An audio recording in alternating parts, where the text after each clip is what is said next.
मित्रों, जैसा कि मैंने आपको बताया कि हमारे मुख्य अतिथि हमारे आज के कार्यक्रम के अध्यक्ष हमारे साथ परिसर में जुड़ चुके हैं। मैं सभी से अनुरोध करता हूं कि अपना अपना स्थान लें, सभागार में जहां भी आपको स्थान मिल रहा है स्थान लें, कॉरिडोर्स में खड़े ना हो, अपना अपना स्थान लें। स्कूल के आए हुए बच्चे जो हमारे साथ जुड़े हुए हैं उनसे निवेदन है कि शांति बनाए रखें, अपनी जगह पर बैठे रहें। आप सभी से अनुरोध है कि अपना मोबाइल साइलेंट मोड में या फ्लाइट मोड में कर लें और सभागार में अपने अपने स्थान पर बैठ जाएं। कुछ क्षण पश्चात हमारा कार्यक्रम आरंभ होगा।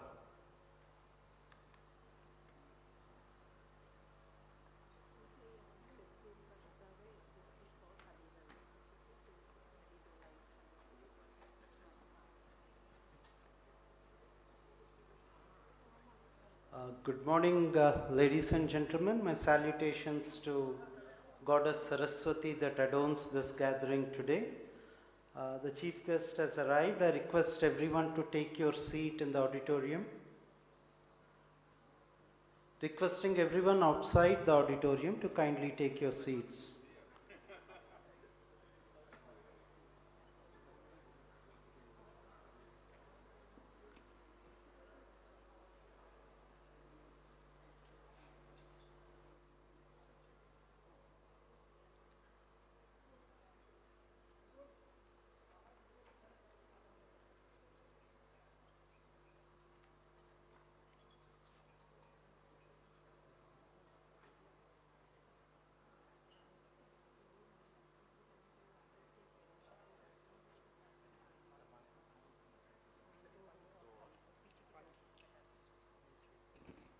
सभागार में मेरी लेफ्ट तरफ को, जहाँ की तरफ मैं इशारा कर रहा हूँ, वहाँ पर 2 रो और ये जो स्कूल के छात्र हैं, हमारे प्राइज विनर्स हैं, उनके लिए रिजर्व है। मेरा अनुरोध है जो 2 रो पे बैठे हैं वो थोड़ा सा पीछे चले जाएं ताकि स्कूल के बच्चा भी हमारे साथ जुड़ेंगे, वो वहाँ पर बैठ सकें। धन्यवाद।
बड़े हर्ष का विषय है कि आज हमारे साथ हमारे आज के मुख्य अतिथि डॉक्टर हिमांशु पाठक जी, सचिव डेयर एवं महानिदेशक भारतीय कृषि अनुसंधान परिषद, हमारे स्थापना दिवस व्याख्यान के अध्यक्ष एवं भूतपूर्व निदेशक भारतीय कृषि अनुसंधान संस्थान professor R B Singh ji, हमारे विशिष्ट अतिथि संस्थान के भूतपूर्व निदेशक डॉक्टर एच.एस. गुप्ता जी, निदेशक डॉक्टर अशोक कुमार सिंह जी, संयुक्त निदेशक डॉक्टर आर.एन. पटारिया जी हमारे साथ जुड़ चुके हैं। मित्रों, हमारे महान देश की परंपरा है कि हर शुभ कार्य से पहले हम दीप प्रज्वलित अवश्य करते हैं। मैं मंच पर जुड़े सभी महानुभावों से अनुरोध करूंगा कि वे दीप प्रज्वलित कर कार्यक्रम का शुभारंभ करें।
मित्रों, अब समय है भारत की एक और परंपरा से जुड़ने का। मैं भारतीय कृषि अनुसंधान संस्थान के निदेशक महोदय डॉक्टर अशोक कुमार सिंह जी से अनुरोध करता हूं कि हमारे आज के मुख्य अतिथि एवं स्थापना दिवस व्याख्यान के वक्ता डॉक्टर हिमांशु पाठक जी, सचिव डेयर एवं महानिदेशक ICAR को पुष्पगुच्छ भेंट कर हमारा प्रेम, हमारा आदर उनके प्रति व्यक्त करें।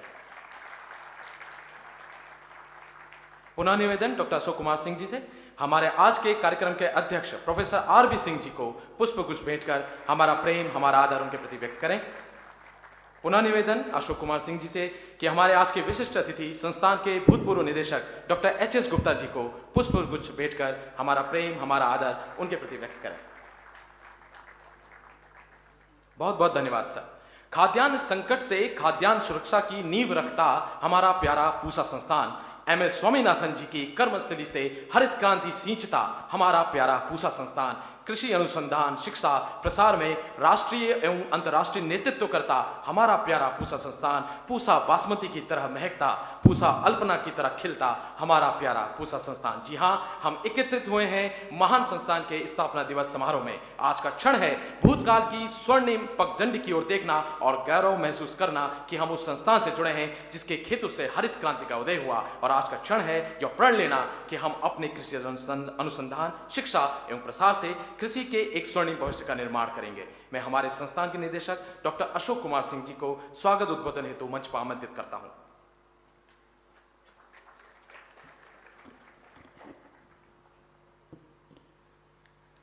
भारतीय कृषि अनुसंधान संस्थान के स्थापना दिवस के इस पावन पर्व पर मैं संस्थान की ओर से, अपनी ओर से, सभी कर्मचारियों, छात्रों, वैज्ञानिकों की ओर से आप सभी लोगों का हार्दिक अभिनंदन करता हूं।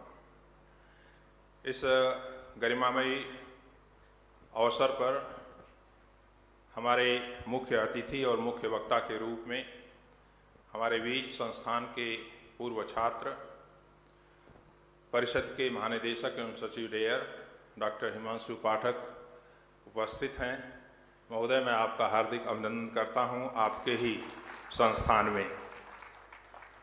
कार्यक्रम की अध्यक्षता कर रहे हमारे बीच इस संस्थान के पूर्व निदेशक, पद्म भूषण से सम्मानित प्रोफेसर RB सिंह सर, मैं आपका हार्दिक अभिनंदन करता हूं सभी संस्थान वासियों की ओर से कि आपने इस अवसर पर हम लोगों का अनुरोध स्वीकार किया और हमारे बीच उपस्थित हैं।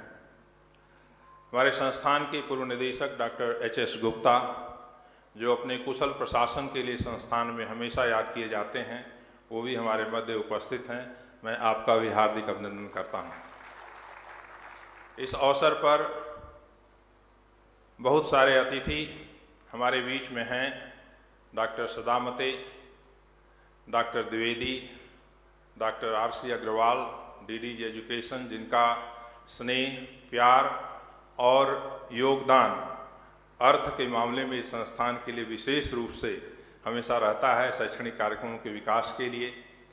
हमारे संस्थान के पूर्व संकायाध्यक्ष डॉक्टर HS गौड़, कंट्रोलर संजीवन, संयुक्त निदेशक प्रशासन पुष्पेंद्र जी और सीनियर कंट्रोलर हमारे बीच में वर्मा जी, और वाटर टेक्नोलॉजी सेंटर के नए परियोजना निदेशक डॉक्टर ब्रह्मानंद, जो हाल में ही ज्वाइन किए हैं, संयुक्त निदेशक शोध डॉक्टर विश्वनाथन, इस संस्थान के सभी कर्मचारी, छात्र, वैज्ञानिक, प्राध्यापक, विभिन्न विभागों के अध्यक्ष, स्कूली छात्र, जो कि इस कार्यक्रम का जो हमारा एक सप्ताह का प्रोग्राम रहा है फाउंडेशन डे सेलिब्रेशन का, उसको उत्सव के रूप में एक हफ्ते से हम लोग मना रहे हैं। और छात्रों ने बढ़ चढ़ करके हिस्सा लिया पेंटिंग कंपटीशन में और वाद विवाद प्रतियोगिता में, और उसके परिणाम हम लोगों ने बाहर दिखाए। उसमें से कुछ चयनित और पुरस्कृत छात्रों को आज सम्मानित किया जाएगा। यहाँ पर हमारे बीच में बहुत सारे किसान भाई जुड़े हुए हैं, जो कि एक विशेष परियोजना परिषद के द्वारा चलाई जा रही है, SC SP कार्यक्रम, अनुसूचित जनजाति परियोजना। और उस कार्यक्रम के तहत हम लोगों ने दिल्ली राष्ट्रीय राजधानी क्षेत्र के दायरे में बहुत सारे गांवों में जाकर काफ़ी काम किया है, और उनमें से कुछ चुनिंदा किसानों को हम इस कार्यक्रम में भाग लेने के लिए और संस्थान का हिस्सा बनने के लिए आमंत्रित किए हैं, वो लोग भी अपने अनुभव हम लोगों के साथ साझा करेंगे। डॉक्टर माथुर भी अभी ज्वाइन किए हैं, पूर्व संयुक्त निदेशक प्रसार। आपका बहुत बहुत आभार सर, आप आए और हमारे बीच में जुड़े। मैं अनुरोध करूंगा आप आगे आकर के बैठें, थोड़ा सा जगह की व्यवस्था करिए। डॉक्टर DK सिंह, सभी छात्र और सभी किसान भाई, मैं पुनः एक बार आप सभी लोगों का हार्दिक अभिनंदन करता हूं। और जैसा कि गिरिजेश ने बताया कि आज का दिन वह स्वर्णिम दिन है जिस दिन हम अपनी पिछले वर्ष की उपलब्धियों के ऊपर जहां एक तरफ गौरवान्वित महसूस करते हैं, वहीं दूसरी तरफ वो कार्य जो अधूरे रह गए और अगले वर्ष के लिए जो नई चुनौतियां हैं उनका सामने करने के लिए अपने आप को हम तैयार करते हैं। तो चाहे वो चुनौतियां हमारे अनुसंधान के क्षेत्र की हों, वैज्ञानिकों के दृष्टिकोण से देखें तो प्रकाशन की हो, पेटेंट की हो या प्रोसेस की हो, जो हमने ख्यातियां प्राप्त की हैं और जो अधूरी रह गई उनको हम कैसे आगे प्राप्त कर सकते हैं, इस बारे में गहन चिंतन और मनन करने की आवश्यकता है। और एक दिन जैसे हम नए वर्ष के दिन न्यू ईयर्स रेजोल्यूशन लेते हैं, उसी तरह से स्थापना दिवस के अवसर पर भी हम एक रेजोल्यूशन लेते हैं कि हमें क्या क्या आगे करना है संस्थान को अधिकतम ऊंचाई पर ले जाकर खड़ा करने के लिए।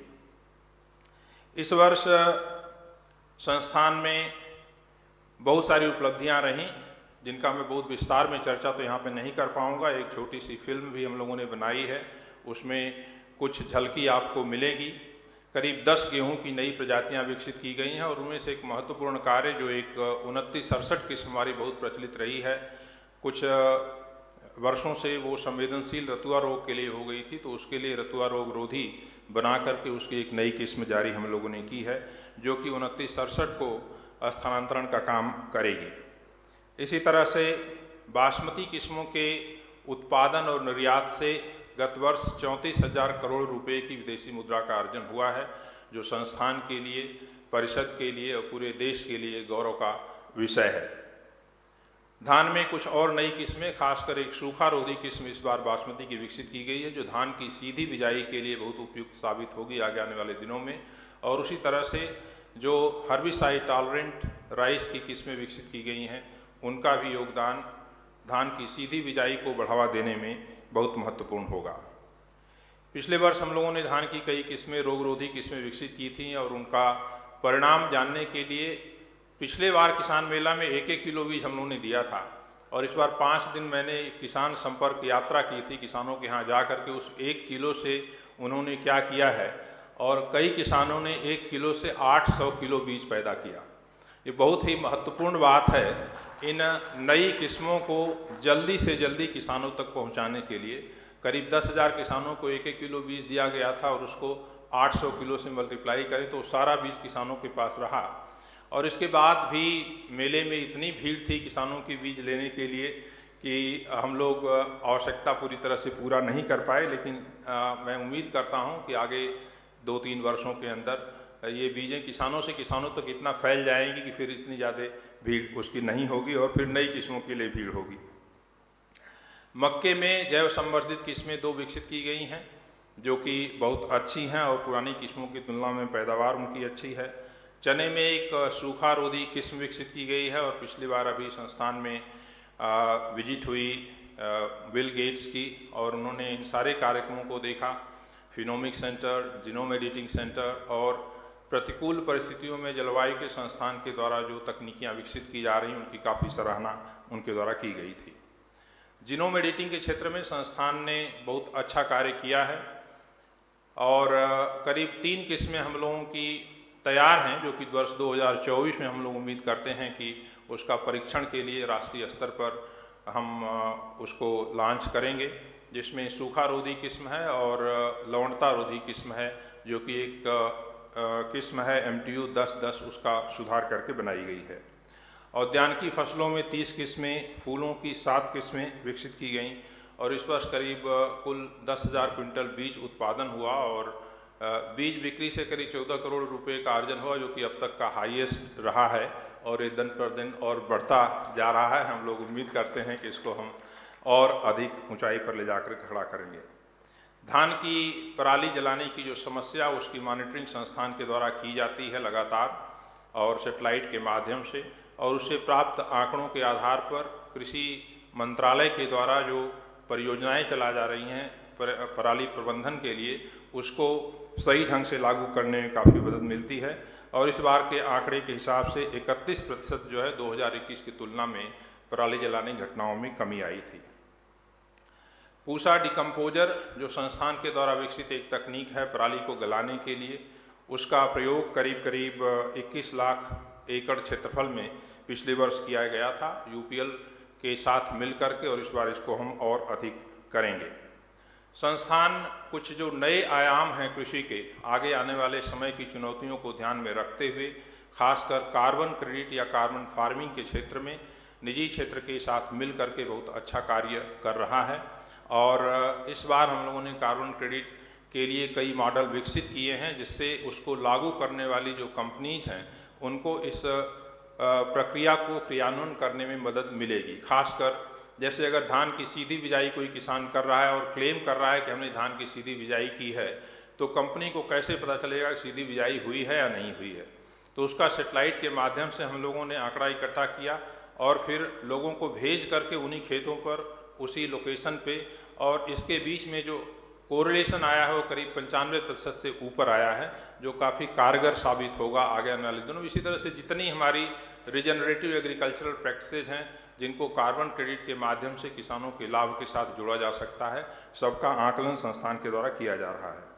प्रिसीशन फार्मिंग, ड्रोन के प्रयोग में भी संस्थान अग्रणी भूमिका निभा रहा है। उसी तरह से क्लाइमेट चेंज के क्षेत्र में जो संस्थान के द्वारा कार्य किए जा रहे हैं, चाहे वो ओजोन को लेवल बढ़ा करके देखना हो, कार्बन डाइऑक्साइड का लेवल बढ़ा करके देखना हो, या तापक्रम बढ़ा करके उत्पादकता के ऊपर क्या असर आएगा और इन परिस्थितियों का सामना करने के लिए किस प्रकार से हम नई किस्मों का विकास करेंगे, उस तरह के जनन द्रव्यों का चयन जो है फिनोमिक सुविधा के द्वारा किया जा रहा है।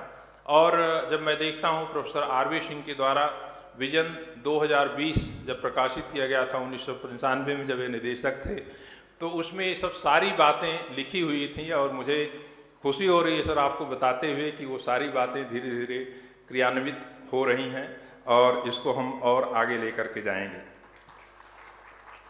संस्थान ने वर्षा जल संचयन के क्षेत्र में एक अच्छा कार्य किया है। जैसा कि आप जानते हैं, माननीय प्रधानमंत्री जी ने 24 अप्रैल 2022 को अमृत सरोवर परियोजना शुरू की थी। तो उसके मार्गदर्शन में हम लोग उसी परियोजना को मूर्त रूप देते हुए संस्थान में एक पूसा अमृत सरोवर का विकास किए हैं, जिसका क्षेत्रफल 2.5 एकड़ का है। जल भंडारण क्षमता 50,000 क्यूबिक मीटर की है पानी की, और इससे संचयित जल से करीब 300 एकड़ क्षेत्रफल की सिंचाई 3 बार की जा सकती है।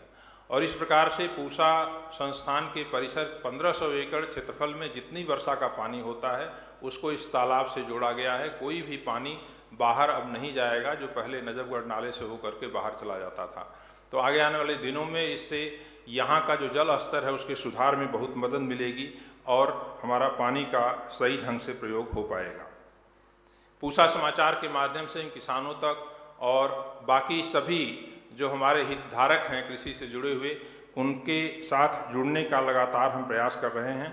इस बार पूसा कृषि विज्ञान मेले का आयोजन तकनीकी ज्ञान से आत्मनिर्भर किसान विषय पर किया गया था, और इस वर्ष, पिछले वर्ष और इस वर्ष का जो मेला था वो खासकर श्री अन्नों के द्वारा पोषण, पर्यावरण और खाद्यान्न सुरक्षा विषय पर किया गया था, जिसमें अच्छी प्रतिभागिता रही। इस बार दीक्षांत समारोह में माननीय उपराष्ट्रपति जी मुख्य अतिथि थे और इसमें 395 छात्रों को उपाधियां दी गईं, जिसमें 12 जो हैं विदेशी मूल के छात्र थे। और इसके साथ ही साथ अपने महानिदेशक महोदय के कुशल निर्देशन में हम लोग पूसा संस्थान को एक अंतर्राष्ट्रीय स्तर का कृषि विश्वविद्यालय बनाने के प्रयास में जुड़े हुए हैं।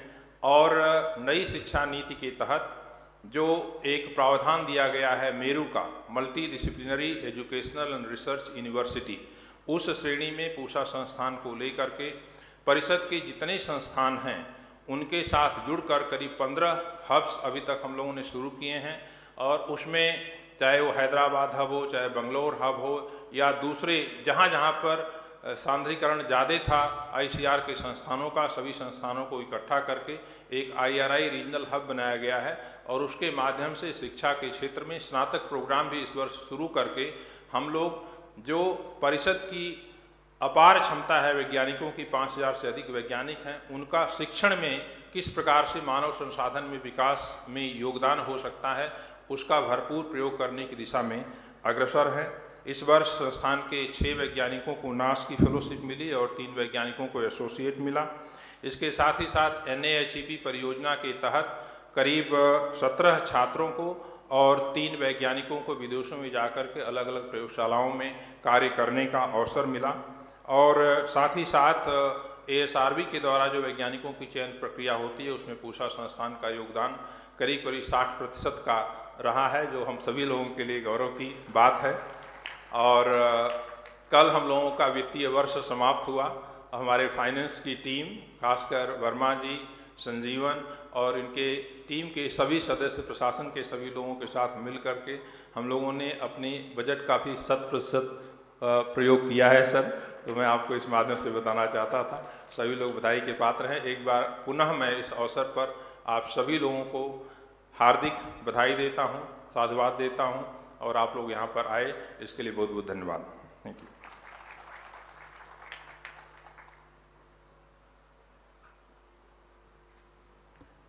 Thank you, sir. Now we have for you a short film on Institute's achievement and new initiative taken during the last 1 year. We will also wish to share with you a glimpse of Foundation Day celebration 2023. Kindly play the video.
दूसरा नाम है किसान। इनकी कठोर परिश्रम और निस्वार्थ सेवा को मेरा शत शत प्रणाम, शत शत प्रणाम। ओ धरती माता हरी भरी हो, सब बिना रोक के खूब सनी हो, नभ में गंगा जल सरसाए, सब अपना स्वस्थ बढ़िया ही पाए, आओ मिलकर न्यूट्री अनाज को अपनाएं।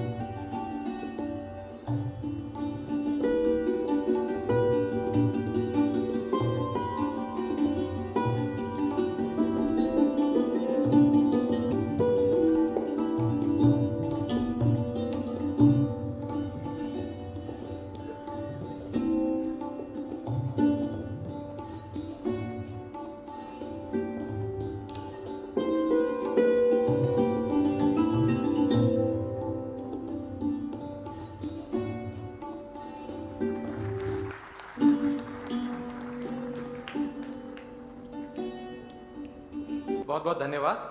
भारत की आत्मा गांव में बसती है, जहां सूर्य की पहली किरण के साथ कांधे पे हल लगकर किसान अपने खेत में भारत के भविष्य की स्वर्णिम रेखाएं उकेरता है और उन्हीं गांव में उन्नत कृषि तकनीकों के दीप प्रज्वलित करने का कार्य करता है पूसा संस्थान। मित्रों, भारतीय कृषि अनुसंधान संस्थान के कई महत्वपूर्ण अनुसंधान कार्यक्रमों में से एक है SC/SP कार्यक्रम, जो NCR के विभिन्न जिलों में 50 क्लस्टर से अधिक जगहों पर संचालित हो रहा है। इन्हीं क्लस्टर से किसान भाई हमारे साथ जुड़े हैं। उन्हीं किसानों का प्रतिनिधित्व करते हुए दादरी गौतम बुद्ध नगर के नवोन्मेषी किसान हैं श्री संजीव कुमार जी, जो SC/SP परियोजना के क्लस्टर के नोडल फार्मर भी हैं। इन्हें कृषि में उत्कृष्ट कार्य हेतु संस्थान के नवोन्मेषी कृषक पुरस्कार से सम्मानित भी किया जा चुका है। मैं मंच पर श्री संजीव कुमार जी को आमंत्रित करता हूं कि वे संक्षेप में अपना फीडबैक हम सबसे साझा करें। श्री संजीव कुमार जी।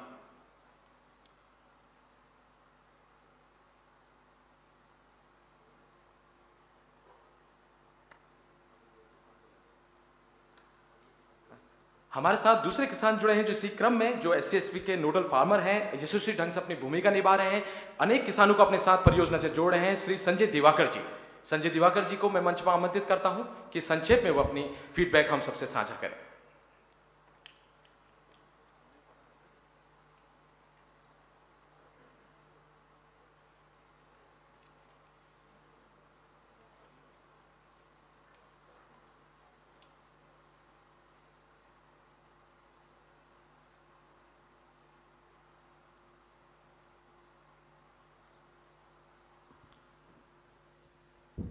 परम श्रद्धेय आज भारतीय कृषि अनुसंधान पूसा के स्थापना दिवस के मौके पर हमारे चीफ गेस्ट, हमारे बड़ी सम्मानीय हिमांशु पाठक साहब, हमारे आज की अध्यक्षता कर रहे BS सिंह साहब, हमारे डायरेक्टर साहब AK सिंह जी, हमारे पटारिया साहब,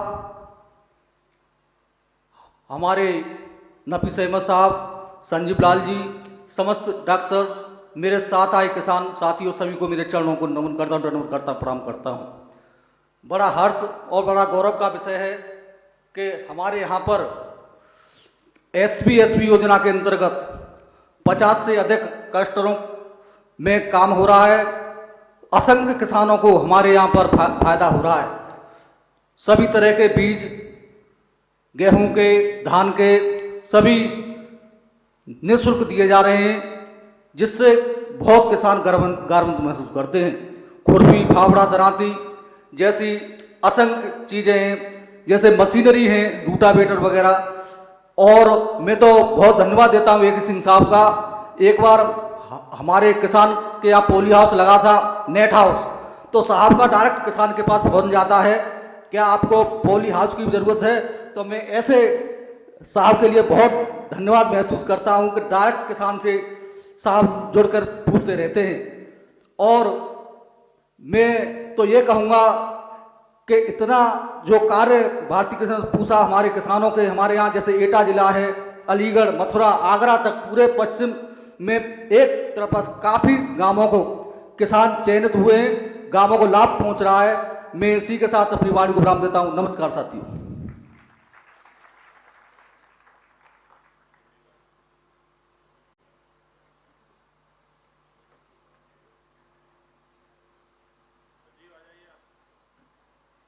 संजीव जी, आप प्लीज मंच पर आइए और अपना एक्सपीरियंस शेयर कीजिए।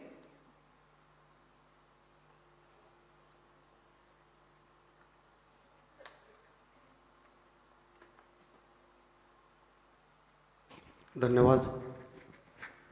आज के इस स्थापना दिवस समारोह की अध्यक्षता कर रहे मेरे पिता तुल्य और पूर्व निदेशक आरवी सिंह जी, हमारे संस्थान के director doctor A K. Singh ji, पूर्व director doctor HS. Gupta ji, हमारे महानिदेशक Himanshu Pathak ji, joint director extension Pataria जी, विभिन्न विभागों के हेड, साइंटिस्ट,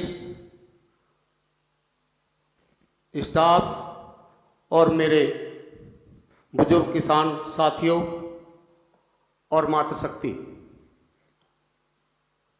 बड़ा हर्ष महसूस हो रहा है कि आज स्थापना दिवस पर मुझे भी बोलने का मौका मिला। पूसा संस्थान ने जो किसानों की उन्नति में एक बहुत बड़ा योगदान दिया है, मैं उसके लिए दिल की अतल गहराइयों से पूसा संस्थान का धन्यवाद करता हूं। और पूसा संस्थान की जो नई नई वैरायटियां हैं जो किसान के खेत तक पहुंची हैं, उसके साथ साथ जो हमारे पूसा संस्थान के हेड डायरेक्टर साहब या जो भी साइंटिस्ट जिन्होंने मेरा गांव मेरा गौरव में भाग लेकर, या अभी जो एक योजना हमारे यहाँ चल रही है SC/SP, उसके द्वारा पूसा की जो तकनीक किसान के खेत तक पहुंचाई है, मैं उनको नमन करता हूं। उन तकनीकियों का लाभ लेकर हमारे किसान भाई इतना लाभान्वित हुए हैं कि मैं थोड़ा सा 2 लाइन में आपको बताना चाहूँगा। ये लाभार्थी किसान बैठे हैं आपके साथ। सर, जो किसान पहले ये कहते थे कि बाजार से केवल लोहा और नमक खरीद के लाता था, लेकिन आज के दौर में किसान मक्का का आटा, तेल और दाल भी बाजार से खरीद रहा है। ये दुर्भाग्य की बात है। लेकिन इस योजना के तहत जो एक छोटा तबका था, जो छोटे किसान थे, जिनकी जोत बहुत छोटी छोटी थी, उन तक इस योजना को पहुंचाकर किसानों की उन्नति में एक बहुत बड़ा योगदान दिया है। सर, जिस किसान के पास घर में 5 मेंबर हों, तो उस घर में अगर एवरेज लगाया जाए तो 100 रुपये दिन के हिसाब से अगर सब्जी लगाई जाए तो 3,000 रुपये महीना, 36,000 रुपये साल का जो खर्चा बैठता है, जिसे बाजार से निर्भरता किसान। इस योजना के तहत लगभग 500 किसानों को जो किचन गार्डन किट उपलब्ध कराई गई, उससे 2 फायदे हुए। एक तो इतनी आमदनी कोई और दूसरी फसल नहीं दे रही थी, जो 500 वर्ग गज में लगभग 36,000 रुपये साल का किसान बचा रहा है। दूसरा, जो सबसे ज्यादा पेस्टिसाइड इंसेक्टिसाइड हमारे सब्जियों के द्वारा हमारे शरीर के अंदर जाता है, जैसे बैंगन, भिंडी, टमाटर, इस तरीके की जो सब्जियां हैं जिसमें एक दिन पहले केमिकल लगाया जाता है, दवाइयां लगाई जाती हैं, अगले दिन उनको तोड़ के बाजार में बेच दिया जाता है और उससे अगले दिन हमारी थाली में खाने योग्य हो जाती हैं, जो सीधा जहर हमारे शरीर के अंदर जाता है। तो इन किसानों ने सर, जब हम इनको ट्रेनिंग देते हैं, इनका समूह बनाया है, इनको जानकारी देते हैं, तो इन्होंने जैविक पे काम करना शुरू किया और ये किसान सर अब अपनी सब्जियों में कोई केमिकल नहीं लगा रहे। इसी तरीके से पूसा संस्थान के एक डिपार्टमेंट द्वारा हमारे गांव बम्बावड़ में एक क्लस्टर बनाया गया, जहां 1500 हेक्टेयर में IPM के तहत सर धान का उत्पादन हो रहा है। पूसा संस्थान से जुड़े हुए लगभग 15-20 साल हो गए और आज किसान के दरवाजे पूसा संस्थान के लिए ऐसे खुल जाते हैं जैसे इनका अपना घर हो। मैं इसके लिए पूसा संस्थान को धन्यवाद देना चाहूंगा। सीधी डायरेक्टर साहब से जब चाहे जब बात हो जाती है, जब चाहे जब इनके ऑफिस में चले जाते हैं, जहां एक किसान आदमी आने से डरता है, लेकिन एचएस गुप्ता जी बैठे हैं, जब हम इनके ऑफिस में आते थे तो लगता था कि भाई किसी बड़े अधिकारी के यहाँ जा रहे हैं, लेकिन जब से इनके यहाँ किसानों का आना जाना लगा रहा और अब उसी काम को डायरेक्टर साहब हमारे AK सिंह जी कर रहे हैं। हम किसानों की टीम लेके आते हैं तो इनके दरवाजे हमेशा खुले रहते हैं। 2 साल पहले 11 सितंबर का दिन था, बहुत जबरदस्त बारिश थी। डायरेक्टर साहब का हमारे गांव में प्रोग्राम लगा हुआ था। उम्मीद नहीं थी कि डायरेक्टर साहब आ जाएंगे, और आगे यदि आ गए तो शायद किसान आ जाएंगे, लेकिन डायरेक्टर साहब पहुंचे और 1000 किसान, लगभग मूसलाधार बारिश सुबह के टाइम हो रही थी, और जिस प्रांगण में वो प्रोग्राम रखा हुआ था सर, आप वहां गवाह हैं इस बात के, लगभग 1-1 फीट पानी था, लेकिन किसानों ने इतना बढ़ चढ़ के भाग लिया उस योजना के लिए जो आपके द्वारा वहां चलाई जा रही थी, और उसका लाभ लिया और उस जानकारी को दूसरे किसानों तक पहुंचाया। मैं सर आपका बहुत आभारी रहूंगा। धन्यवाद। जय हिंद, जय भारत। बहुत बहुत धन्यवाद sir. Memories are timeless treasure, and you will all agree that our life revolves around sharing memories and experiences. And when this sharing comes from our legends, as our former director Dr. H.S. Gupta sir, that actually completes the Foundation Day celebration. So at first, I very humbly request Dr. H.S. Gupta sir to kindly share reminiscence about his time at IARI. Sir, please.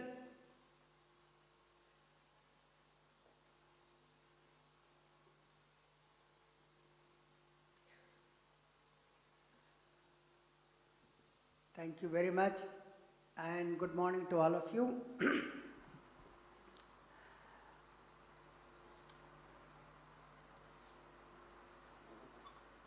Honorable Chair of today's function, Professor R.B. Singh ji, distinguished Director General of Indian Council of Agricultural Research and Secretary there, Dr. Himanshu Pathak, learned Director of the Institute, Dr. E.K. Singh, Dr. Padaria, Joint Director Extension. I can see familiar faces starting from Dr. Sadamate to Dr. Dwivedi, the member ASRB, Dr. Agarwal, Dr. Gaud, who is former Dean, Dr. Mathur, former Joint Director, distinguished heads of divisions, farmers, students, ladies and gentlemen. थोड़ी English और हिंदी दोनों में बात करेंगे, so I hope you won't mind, and किसान भाई भी I think Hindi में भी बात करेंगे तो आप समझेंगे। बड़ी खुशी की बात है कि आज हम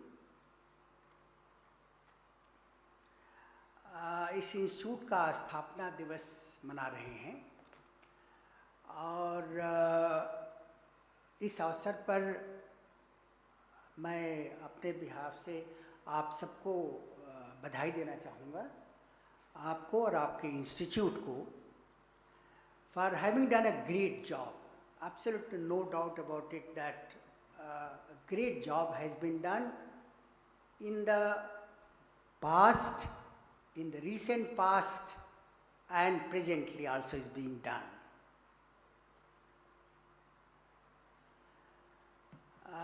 Director presented about the accomplishments. Few of them I would like to highlight.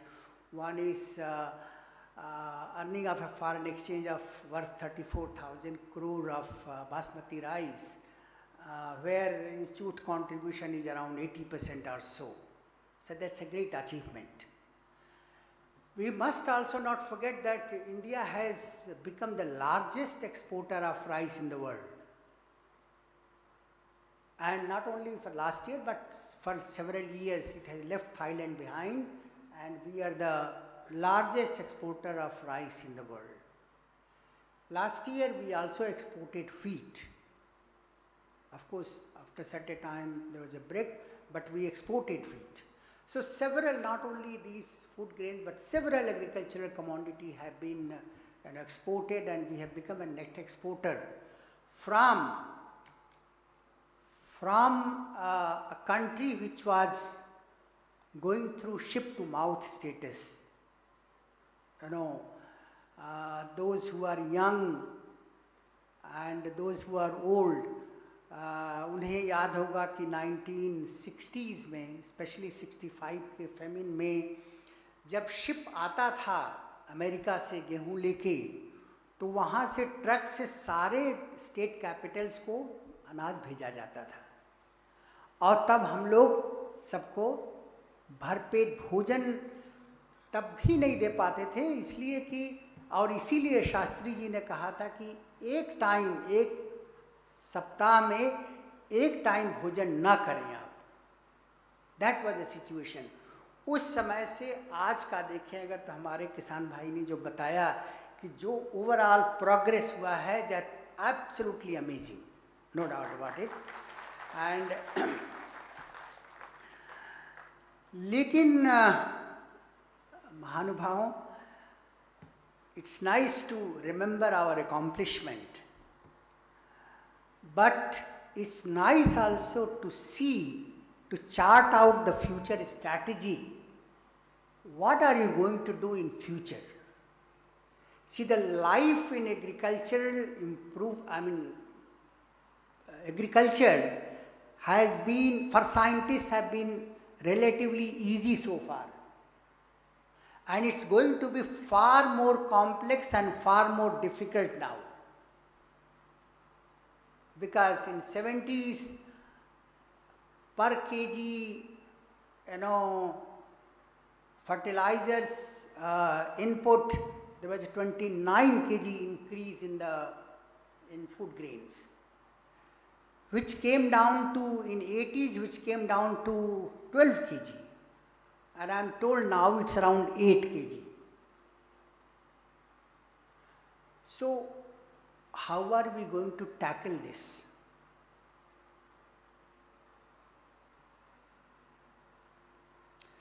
It was also very nice to see, the Bill Gates, the global personality, visiting, and must congratulate Dr. A.K. Singh and to all of you that your research has attracted such a personality to your institute.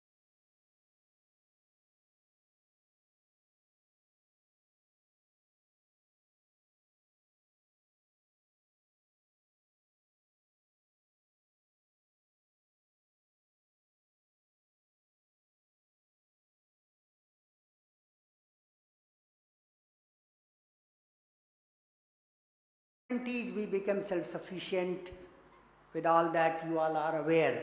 लेकिन 80s self sufficiency के बाद जो है 1970 में self sufficient हो गए, उसके 10 साल बाद अगर 80 के बाद का देखें और 22 तक का देखें तो हमारा फूड प्रोडक्शन 3.5 टाइम बढ़ा है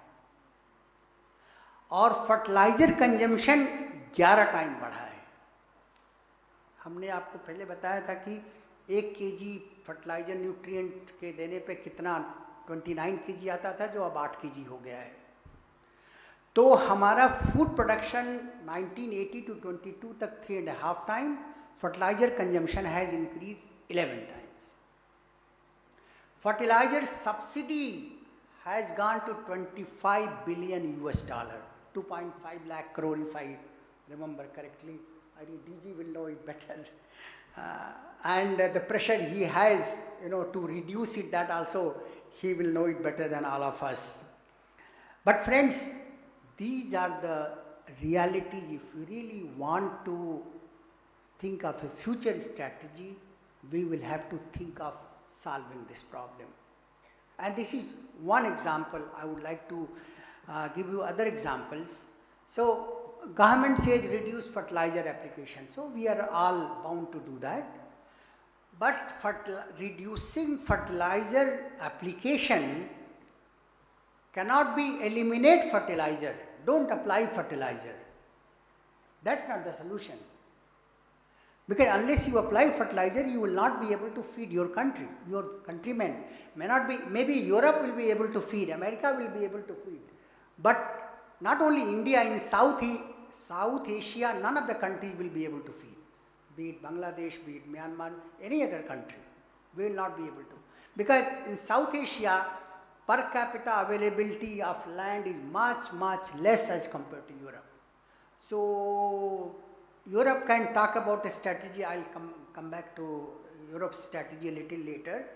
But let me also tell you at this juncture that one way of reducing subsidy is to stop applying fertilizer, so you save.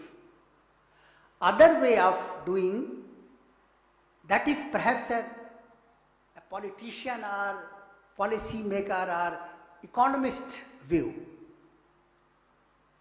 But an agricultural scientist view, in my opinion, should be how to increase efficiency of the fertilizer, which is just 30%.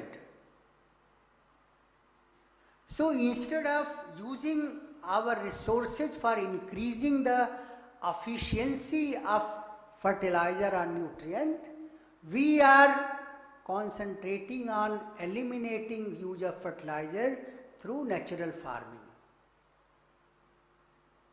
I will not mince words, but you are scientists, you have to decide that what are you doing, what are we doing, and where will it take us. Professor R.B. Singh is there. We had done a great deal of work on the consequences of these new technology, so-called new technology of natural farming. So you as a apex institution in agriculture in this one should be able to find out really, can we sustain this? Can we keep feeding our people with this strategy or not? If not, then perhaps you have to come out with the data that this is what is situation, and it will not last long. So that is also your responsibility. I am sure you will be able to do. And coming back again to fertilizer use efficiency, US has around, US and France around 60%, but countries like Kenya and Brazil also has 50%. We have only, India and China at 30%. We are with China in this one, in this race. We are together. Normally China has gone far ahead of us in other sectors, but here I think we are traveling together. We are in the same situation. So we need to increase fertilizer or nutrient use efficiency. Friends, you have done as I said, and I will say repeatedly, you have done this institute has done a great job, absolutely no doubt about it. And agricultural NARS, National Agricultural Research System, has done a great job through this institute, which has brought prosperity and all-round development, where agricultural's contribution has gone up to, I mean, now we have 18 to 19% to the GDP. Now, this Foundation Day gives also an opportunity to look back and introspect, how can we improve ourselves. We have done a great job in rice, in wheat, in what's called in pulses, in mustard. I'm seeing amazing progress, vegetables, amazing progress. And when it comes to schools, you have 5 schools, I guess, crop improvement, horticulture, 6 schools. But I will request you to address yourself with a question. Are all the 6 schools are contributing in the equal manner as 1 or 2, as a top 1 or 2? And if not, why not? Because none of these schools are less important. They are all very important. So I would request to look into it and see. If not, then why not? When we talk of modern day efficiency, we talk of automotive industry. When you say if a vehicle has 5 cylinders or 4 cylinders, all cylinders should be fired at the same time, then only you get a propulsion. Now whether all your 22 divisions are firing at the same time, to move forward, and the honest introspection has to be done. You do it, it's time to rejoice, but it's also time to look back.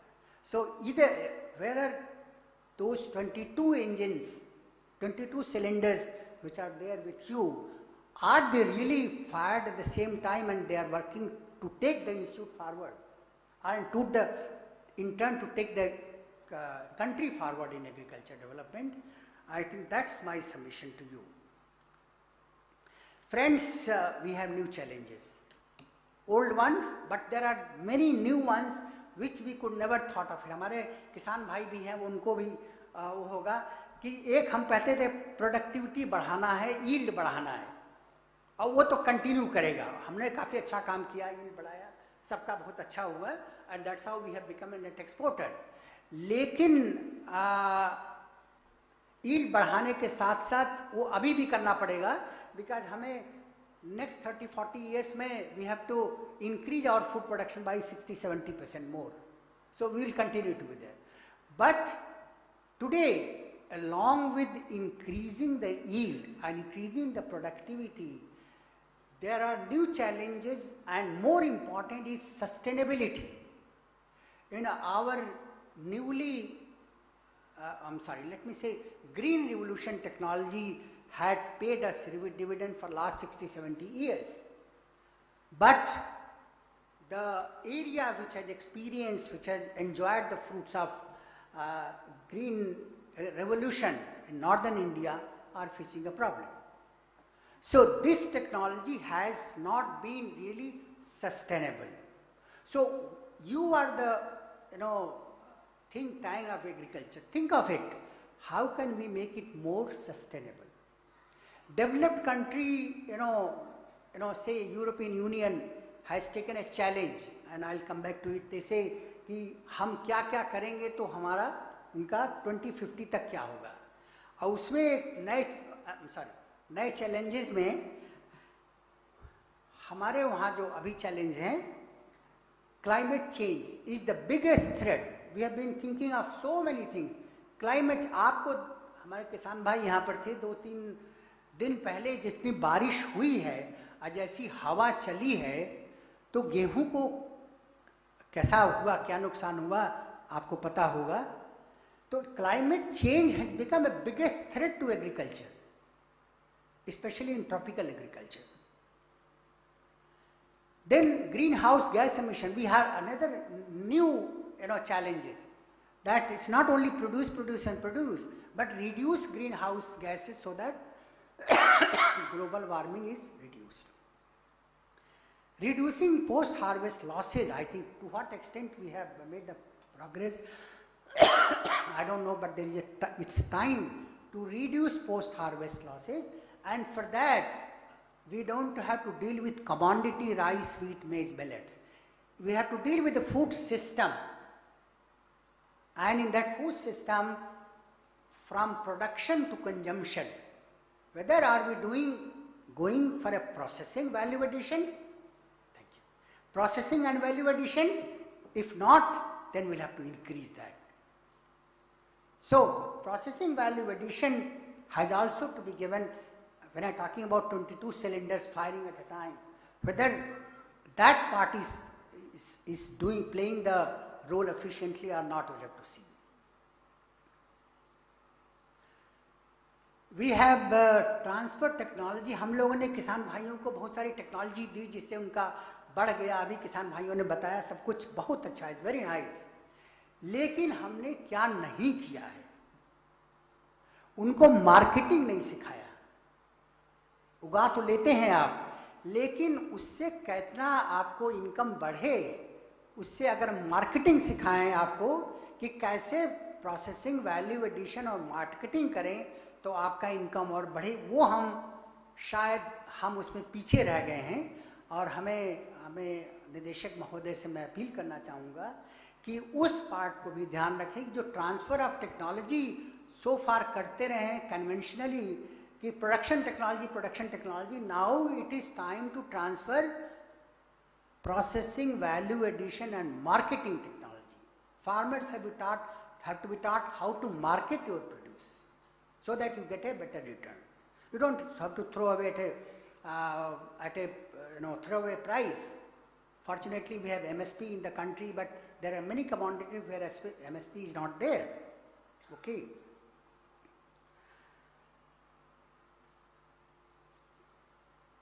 Now that brings me to एक हम European union ने जो बताया है कि क्या करेंगे वो लोग, उनमें वो ये कह रहे हैं कि ऐसी है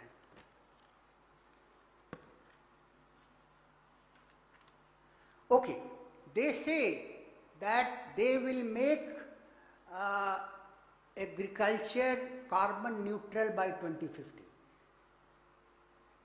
and they will take certain measures for that, reduce fertilizer use, reduce GHG emission, increase area under organic farming, 20% or 25% area they say, that is in the paper, I have left it there, but they say we increase the organic area under organic farming so that it will become more sustainable.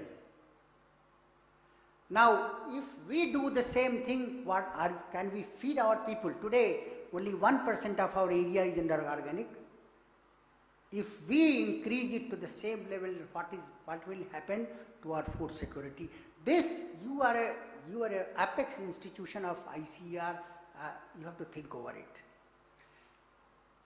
So, all that what European Union says, to bring their agriculture, to make their agriculture as carbon neutral in 2050, can we apply all that in toto? No. The answer is no, we can't. Why we can't? Because their per capita availability of land is much, much higher as compared to not only India but take a South Asia. So we can't have, organic farming increase to 20%, reduce fertilizer and all that we can't do. We need to have a appropriate, like when we say appropriate scale mechanization, we have to develop appropriate strategy for South Asia based on what European Union has proposed. I think my appeal to you that please do that. That is very, very important. Friends, couple of things, please allow me to mention that, we are talking about today about institutions excellence quotient, and I am sure you must also have worked hard for working out excellence quotient of your institute. What are the parameters where you can improve so that your excellence quotient increases and therefore you will be included in the elite club of top 100 or top 200 institutions of the country or of the world. So excellence quotient is very, very important. And how will it come? It will come from your research technology, publications, impact, education and extension. Extension, I have already said that extension's role has to be modified, more emphasis on processing, value addition and marketing. In education, I think, but unless, you see, if you look at how India's green revolution has been successful, because we had competent manpower, we had a trained manpower, we have trained institutions, we had good institutions, we had trained manpower, and we have policy makers who were intending to help us. That's how we could overcome all those challenges. So if we have to overcome the challenges, one component is you have got an education in your portfolio. So education, you produce a quality, manpower.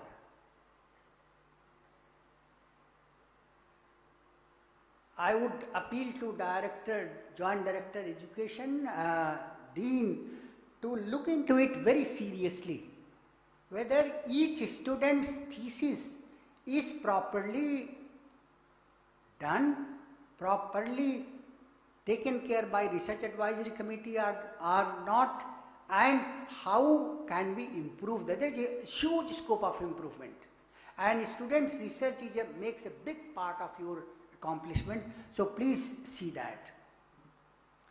Social sciences has to get a new direction.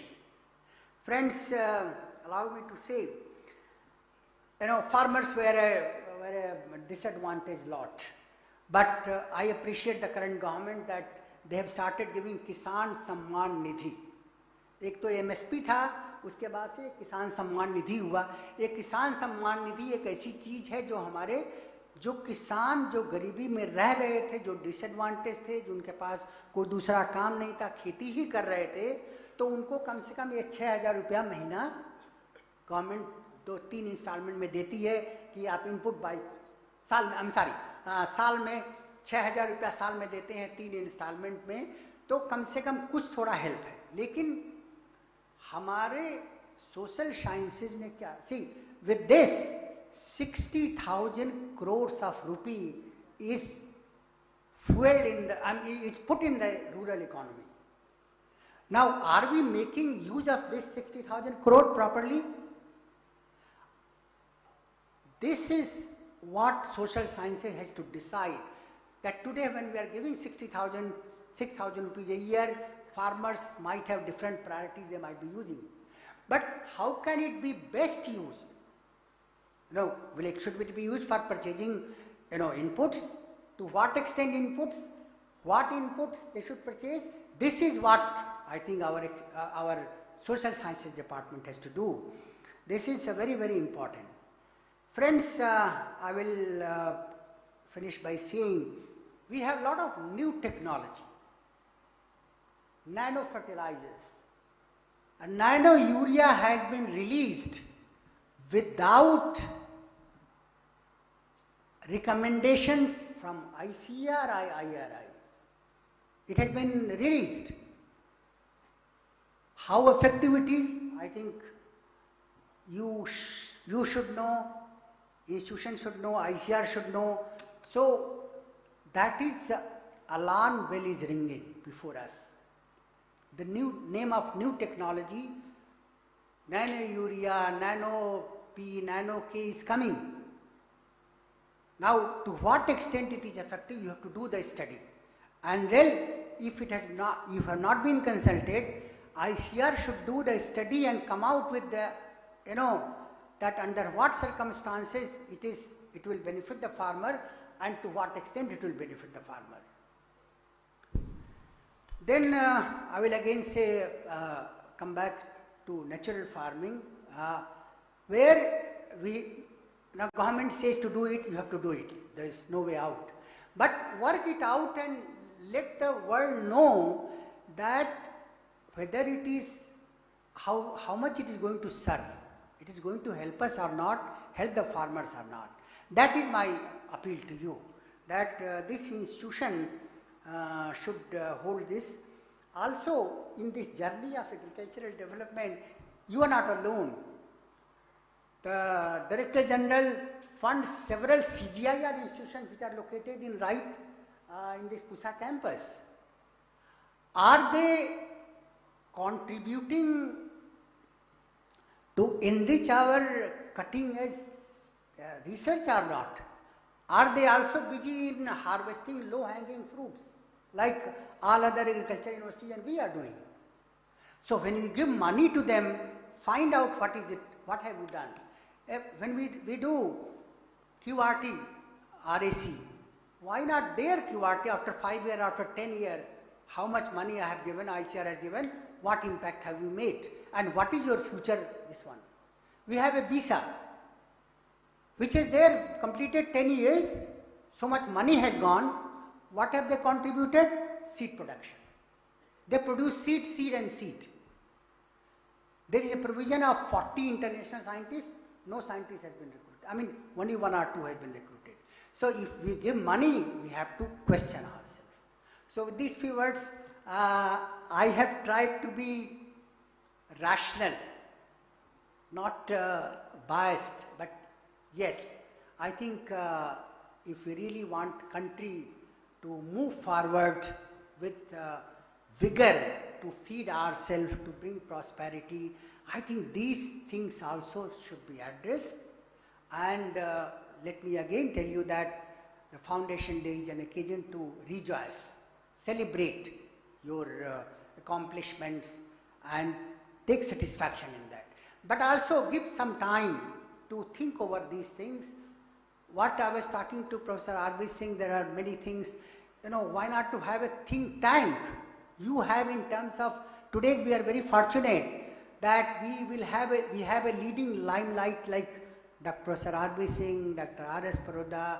There are many in horticulture, in livestock sciences, in all that, they are there.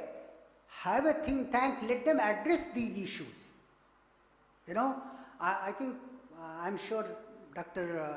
Pathak also will look into it, whether it is right or not. But well, friends, I think that is what I had to say. And thank you very much. I would like to thank you and especially the director for giving me this opportunity to be with you and talk to you about my thoughts. Thank you very much.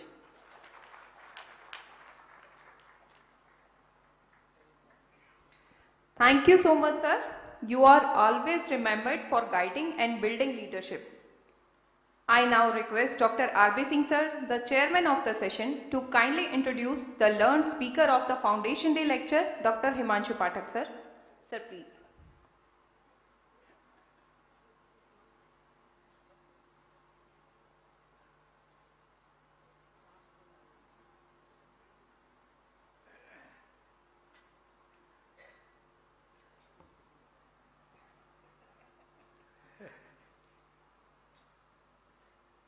Honorable Professor Himanshu Pathak, Dr. H.S. Gupta, Professor A.K. Singh, Director of the Institute, Dr. Padaria, my very distinguished colleagues, I don't want to miss any names, so I don't want to name to begin with, because if I miss, but I mean each one of you, my dear friends. I bow my head to you, and I am so delighted that you're here. My dear heads of divisions, the scientists of the Institute, Kisan Bhaiyo and Bahno, my dear students, as a matter of fact, many of you who have competed in many of the competitions organized, ladies and gentlemen, first of all, let me wish you a very happy Foundation Day. God bless you on this day so that you can serve the society through your talent. I am so honored at this juncture I have been asked to introduce our distinguished chief guest, and he is none other than Dr. Himanshu Pathak, who you all know is our most distinguished secretary, Department of Agricultural Research and Education there, and the Director General of the ICAR. As a matter of fact, when we look at the entire details which have been given here, it will take quite some time for me to mention, but to cut the time short and to allow him to speak more than introducing him, I can only say that he was born, he is quite still young, on February 2, 1965, having about 30 years of experience in the National Agriculture Research, Education and Extension System. And he has his specialization in the fields of soil science, climate change, abiotic stress management, and so on. You all can imagine all these fields, how important these are today in context of the climate change and the whole changing world. We also notice that brilliance begins from childhood, and Professor Pathak, as a matter of fact, one good thing that I cherish and the most, that he has been an old student of Banaras Hindu University, where I had the privilege of being the dean and also the head of Department of Genetics and Plant Breeding, although he came a little later. But mind you, he obtained under the graduate program 4 out of 4. If you get 4 out of 4 at the undergraduate program, all the courses, mind you how many courses there are, and if you get A straight in all the courses, it means something. He continued with that and also repeated exactly the same thing during his PhD degree here at IARI. So I find that many of my 4 out of 4 colleagues from BHU and those from IARI have occupied the world positions, and they are today in the world next to none. And I am so happy. Himanshu ji is one of them.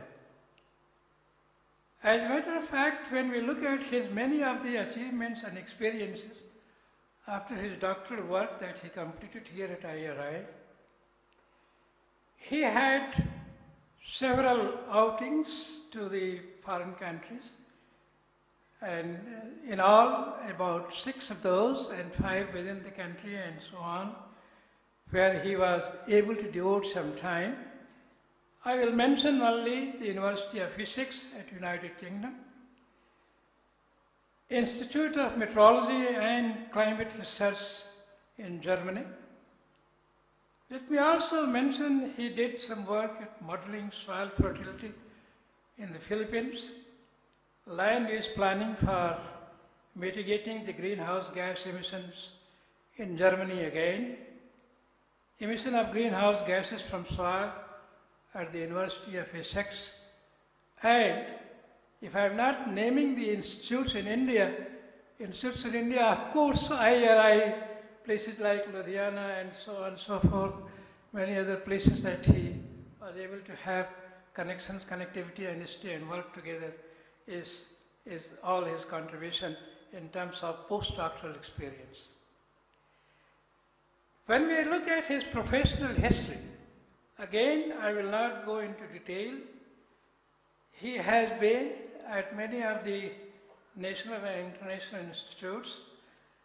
I will only mention the last 2 institutions where he was director, and I am privileged that I was also the research advisory committee members of both these institutions, and he was the director earlier at the ICAR National Institute of Abiotic Stress Management in Baramati, Maharashtra. Also the director of the ICAR National Rice Research Institute, and we had the privilege of working at both these institutions. So Dr. Pathak, again, it's always so refreshing. Besides that, his many of the visits abroad, for several months, a year or so, at one place and so on, have added to his outstanding achievements that he possesses today. As a matter of fact, he has been a very renowned teacher, also a guide to students, several PhD university students. He has been really designated as the manager for many of the course programs and their revision and formulations. I will only mention one, which is so very important today, that he designed the curriculum of the Congress on introduction of environmental sciences, global climate change and agriculture, simulation modeling, etc. for the MSc and PhD students at IARI. Therefore, Dr. Pathak has been contributing. As a matter of fact, preparing you to face the world today, and today nothing is much more important than meeting the volatility caused by climate change, the stresses arising, biotic, abiotic, and so on and so forth. In the same way, he has international experiences at about 9-10 places in Germany, UK, and other places, and quite a few within India. Time again may not permit. But let me mention, a point was made by Professor Gupta, that what is our excellence quotient? And I think Professor Pathak stands one for that. If we can really bring into those kind of developments in our own scientists and students, probably the quotient will go high, excellent quotient will go high, and IARI will be ranked among the top universities which you have been contemplating and desiring. His YET index is 69, I-10 index is 218, with more than 20,000, almost 21,000 citations in international literature. He's published more than 200 research papers. He has identified among the top 2% of the global scientists in agriculture by Stanford University and USA.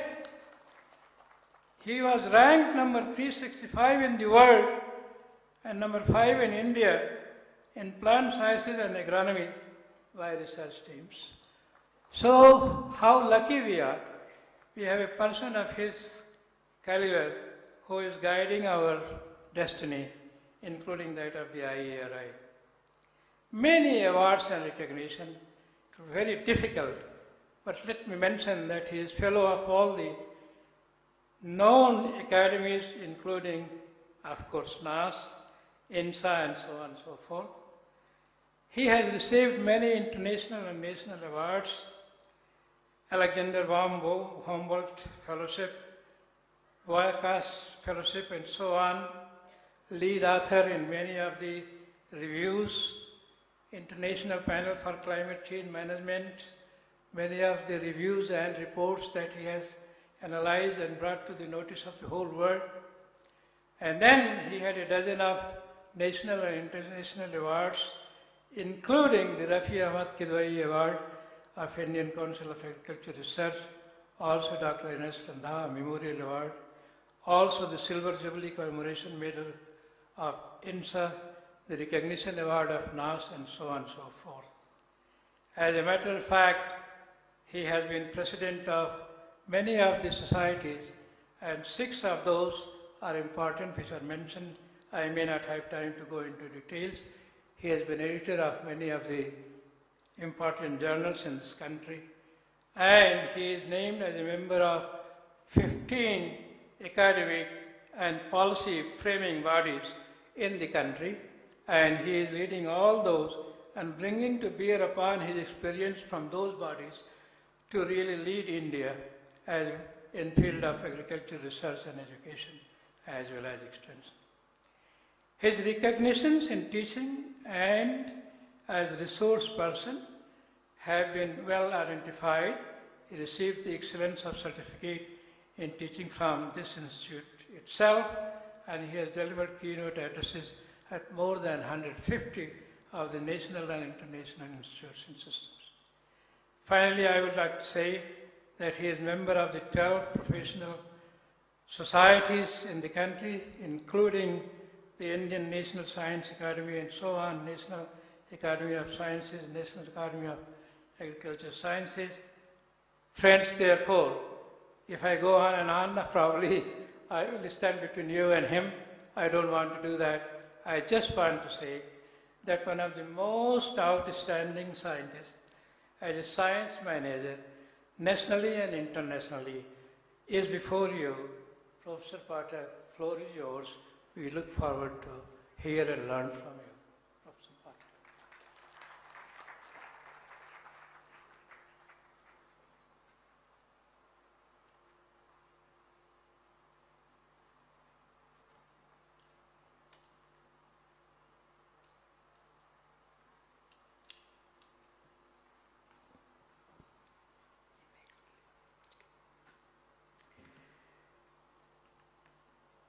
नमस्कार। परम आदरणीय professor RV. Singh ji, Dr. H.S. Gupta, Dr. A.K. Singh, Director of this great institute, Dr. Padaria, my colleague, all the dignitaries. And of course, I would like to take name of all of you, but then time may not permit, starting from PDWTC to Dr. Sudhamate, Joint Director Research, Joint Director Education, Extension, my colleagues, students, Kisan, Bhai Bahino, some students from different schools, देवियों और सज्जनों, आज इस शुभ अवसर पर मैं आप सबको, जिसका प्रत्यक्ष या परोक्ष रूप में इस संस्थान के साथ कहीं ना कहीं संपर्क रहा है, मैं बहुत बहुत बधाई देता हूं। Very happy foundation day, a very happy birthday to all of you. It is indeed like birthday of all of us. We celebrate it, and sir, we celebrate birthday in our traditional ways by generally doing three things actually. In the morning, it is expected, whether they follow it or not, कि जिनका birthday है, he or she will touch the feet of the elders, take their blessings, and then of course think what is going to be today, what kind of enjoyments and everything. And of course, being organization, जैसे doctor A K. Singh ji ने बताया कि पिछले साल हमने क्या किया है और आने वाले समय में हमें करना क्या चाहिए, जो डॉक्टर गुप्ता जी ने हम सबको बताया। परिचय के रूप में professor RB. Singh, our mentor, I think mentor of all of us and many others who are not here. Of course, I strongly feel that he knows about me more than what I know about me. He really knows that. But then एक word में doctor A K. Singh ने पूरा इसका summary वर्णन कर चुके हैं कि I was a student of this great institute. And probably that is the best परिचय। अगर किसी का जो भी एग्रीकल्चर फील्ड में काम करते हैं, उनको केवल एक शब्द में ये कहा जाता है कि उषा संस्थान के छात्र हैं या रह चुके हैं, मेरे ख्याल उनका परिचय वही समाप्त हो जाता है, आगे कुछ बोलने का जरूरत रहता नहीं है। और ये परिचय, उषा का जो परिचय है, ये केवल एक दिन या एक साल या 2 साल 3 साल में तो ये समृद्धि, ये ख्याति प्राप्त हुई नहीं है। ये 1905 से लेकर के पूरा इतिहास आप सब जानते हैं। और संस्थान कितने पुराने हैं उससे ज्यादा मतलब होता नहीं है। जैसे जो एक पेड़ होते हैं, वृक्ष, संस्कृत में कहावत है, एक श्लोक है, फलेन परिचयते वृक्षम। वो पेड़ कैसा है, वो वृक्ष कैसे है, उसका परिचय होता है फल से। अगर फल अच्छा है तो वो वृक्ष अच्छे है, अगर फल अच्छा नहीं है तो फिर वो वृक्ष कैसा भी, कितना भी बड़ा हो क्यों ना हो जाए, कितने भी हो जाए, उनका आकार प्रकार विशालता उससे कोई मतलब नहीं होता, फल अच्छा होना चाहिए। और जिस संस्थान के फल doctor A K. Singh director IARI जैसे हो,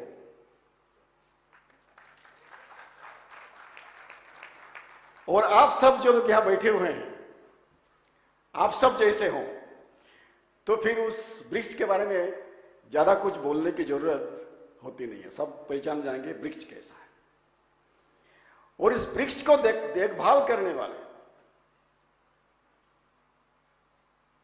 उसको उगाने वाले, उसको और पोषण देने वाले अगर प्रोफेसर आर.बी. सिंह साहब और डॉक्टर H.S. गुप्ता जी जैसे हो, अगेन आपको ज्यादा सोचने का जरूरत नहीं है कि फल या ये जो वृक्ष है ये फलेगा फूलेगा बड़ा होगा, इसकी ख्याति समृद्धि ना केवल देश में बल्कि पूरे विश्व भर में ये तो पहुंचेगा।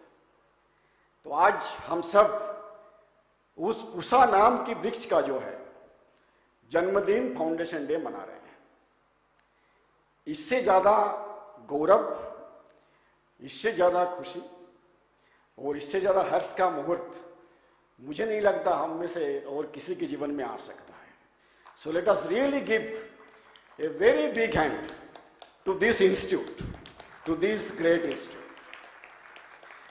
और आज के दिन let us also remember the founding fathers of this great institute, जिन्होंने उस समय यह सपना देखा था कि ऐसे एक संस्थान होनी चाहिए, जो संस्थान ना केवल किसी एक क्षेत्र का और ना केवल एक देश का बल्कि पूरे विश्व का काम में आएंगे.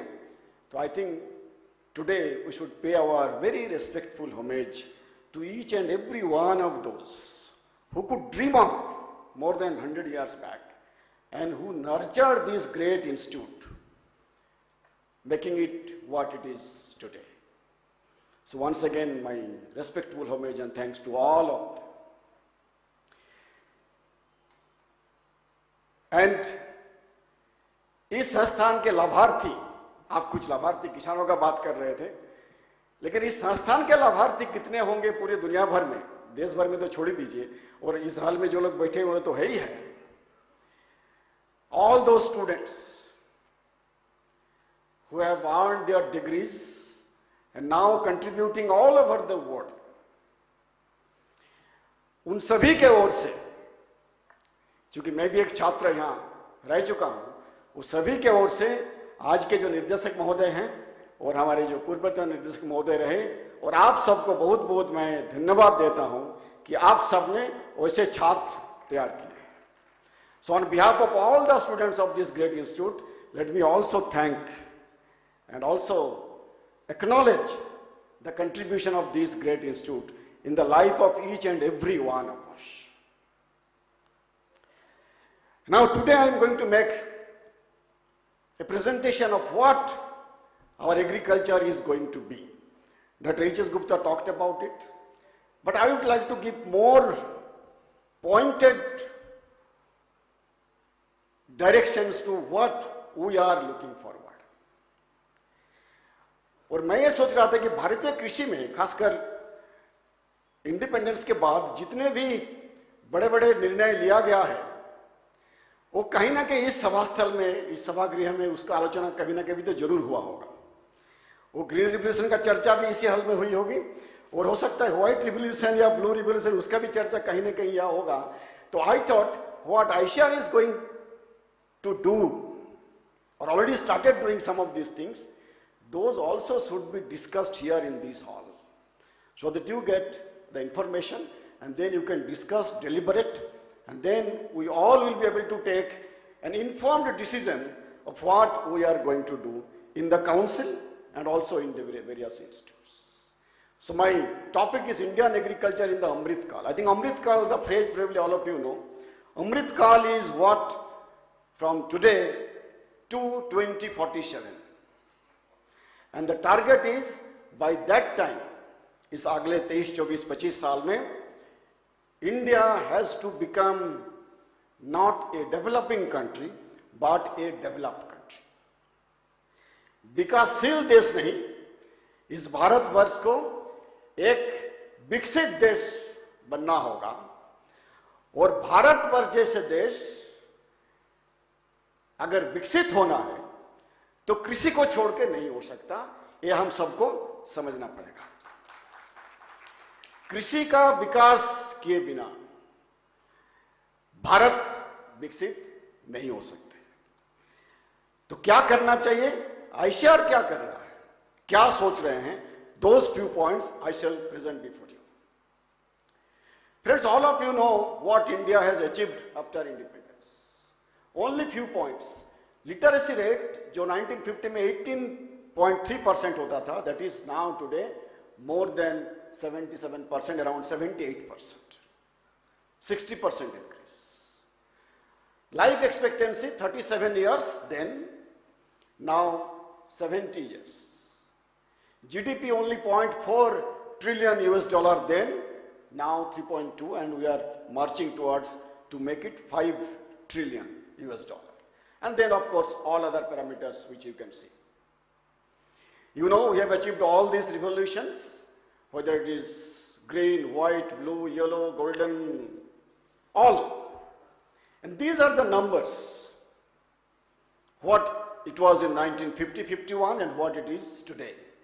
Food grain, we are going to have a record harvest, irrespective of all these challenges, around 324 million tons and so, and all of these numbers you can see, all of these numbers.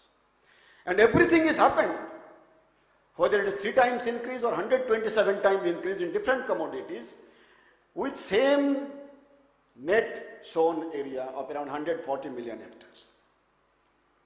So that means the productivity has increased from 0.7 tons per hectare way back in 1970 to 2.3 or 2.4 tons per hectare last year. And of course, what is our target? Just as I said. Not only that, the climate resilience has also improved. अगर एक देखेंगे 2001 और 2 अगर compare करेंगे तो monsoon rain बारिश कम होने के कारण food production, total food grain production decrease हो गया था. बट वही दृश्य अगर आप 20, 21 और 21-22 को आप देखेंगे, again there was shortfall in rain, but then total food grain production didn't decrease, rather it increased. So that means somehow Indian agriculture is becoming more resilient to the changing climate. Not only that, about greenhouse gas emission. Of course, total greenhouse gas emission per unit area is increasing. But then if you calculate how much is the GHG emission per unit production, that number is coming down. That means again we are becoming a little bit more efficient in terms of GHG emission intensity. And sir, I also had a slide on fertilizer use efficiency. Of course it was going down, but for last around 10-12 years, now either it has got stable or it has started increasing. Not in a very large magnitude, but still either it has become stable or increasing by around 1, 2 or 3% or so. Universities, of course, education, and of course our DDG education is here, and as I said, IARI is also more known as an academic institute for teaching, for training, capacity building and so on. Again, there is very phenomenal growth. All these numbers, आप सबको पता है, तो मुझे ज़्यादा बोलने की ज़रूरत नहीं है. Again, the impact of our research. In 2022, India has secured the rank 4th in global publication index. So total number of research publications is now 4th in this country, and we have surpassed UK, Germany, Japan, Canada, France, Australia and Spain. Now all these countries are behind us. And not only in terms of number of publications, but also in terms of citation, which is not 4th, it is little less, but then we are improving a lot in terms of citation of our publications also. So this is the good side of the story. But then, everything is not good. There are several other areas which are challenging, where we are rather faltering. जितना उन्नति हमें करना चाहिए था वो हम नहीं कर पा रहे हैं. And then when we compare with some other countries, whether it is USA, China, Brazil, and then if you see where India stands, फिर आपको लगेगा कि हो सकता है जिस रफ्तार से हम आगे बढ़ रहे थे वो रफ्तार उतनी तेज नहीं था, उसको और तेज करने की जरूरत है. Of course, there are many countries who are far behind India. So comparison can be done with that also. But then why to compare with somebody who is far behind us? Why not to compare with somebody who is ahead of us? And of course, there are challenges. There are problems. Challenges include decreasing water availability, degrading soil, increasing pests and diseases, intensifying climate change, changing aspirations. This is important, which I shall talk. जलवायु परिवर्तन, पानी, मिट्टी में जो भी समस्या है वो तो है ही है, लेकिन हमारे जो एक्सपायरेशंस है, हमारी जो अपेक्षाएं हैं, हम जो एक्सपेक्ट करते हैं, एक तो भारत देश कैसा होना चाहिए और भारतीय कृषि कैसे होनी चाहिए, that is also changing. और ये हम सबको मिल करके इसको पूरा करने पड़ेगा. Again, if you see that what we are today 2023 and what are the targets of 2047. Now these are not my numbers. Government of India is very seriously working on all of these numbers. Not only for agriculture but also for industry, transport, tourism and every aspects, that these are the numbers which we need to achieve during this Amrit Kaal. And again see food grain production, fruit, vegetable, nutricereals, milk, mechanization, post-harvest loss, water use efficiency, nitrogen use efficiency was Dr. Gupta talked about. So for all of these, we have got some target numbers. And we need to achieve all these numbers. Aspirations का जो मैं बात कर रहा था, वो जो numbers मैंने दिखाया, ये तो national aspirations है.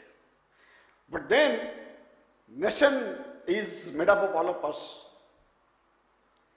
Indian agriculture is made up of all of us. वो जितने भी किरदार है उस कृषि के क्षेत्र में, सबके अपना अपना एस्पिरेशन भी है, अपनी अपनी आकांक्षाएं भी हैं. जो हमारे किसान भाई यहाँ बैठे हैं उनके भी आकांक्षाएं हैं.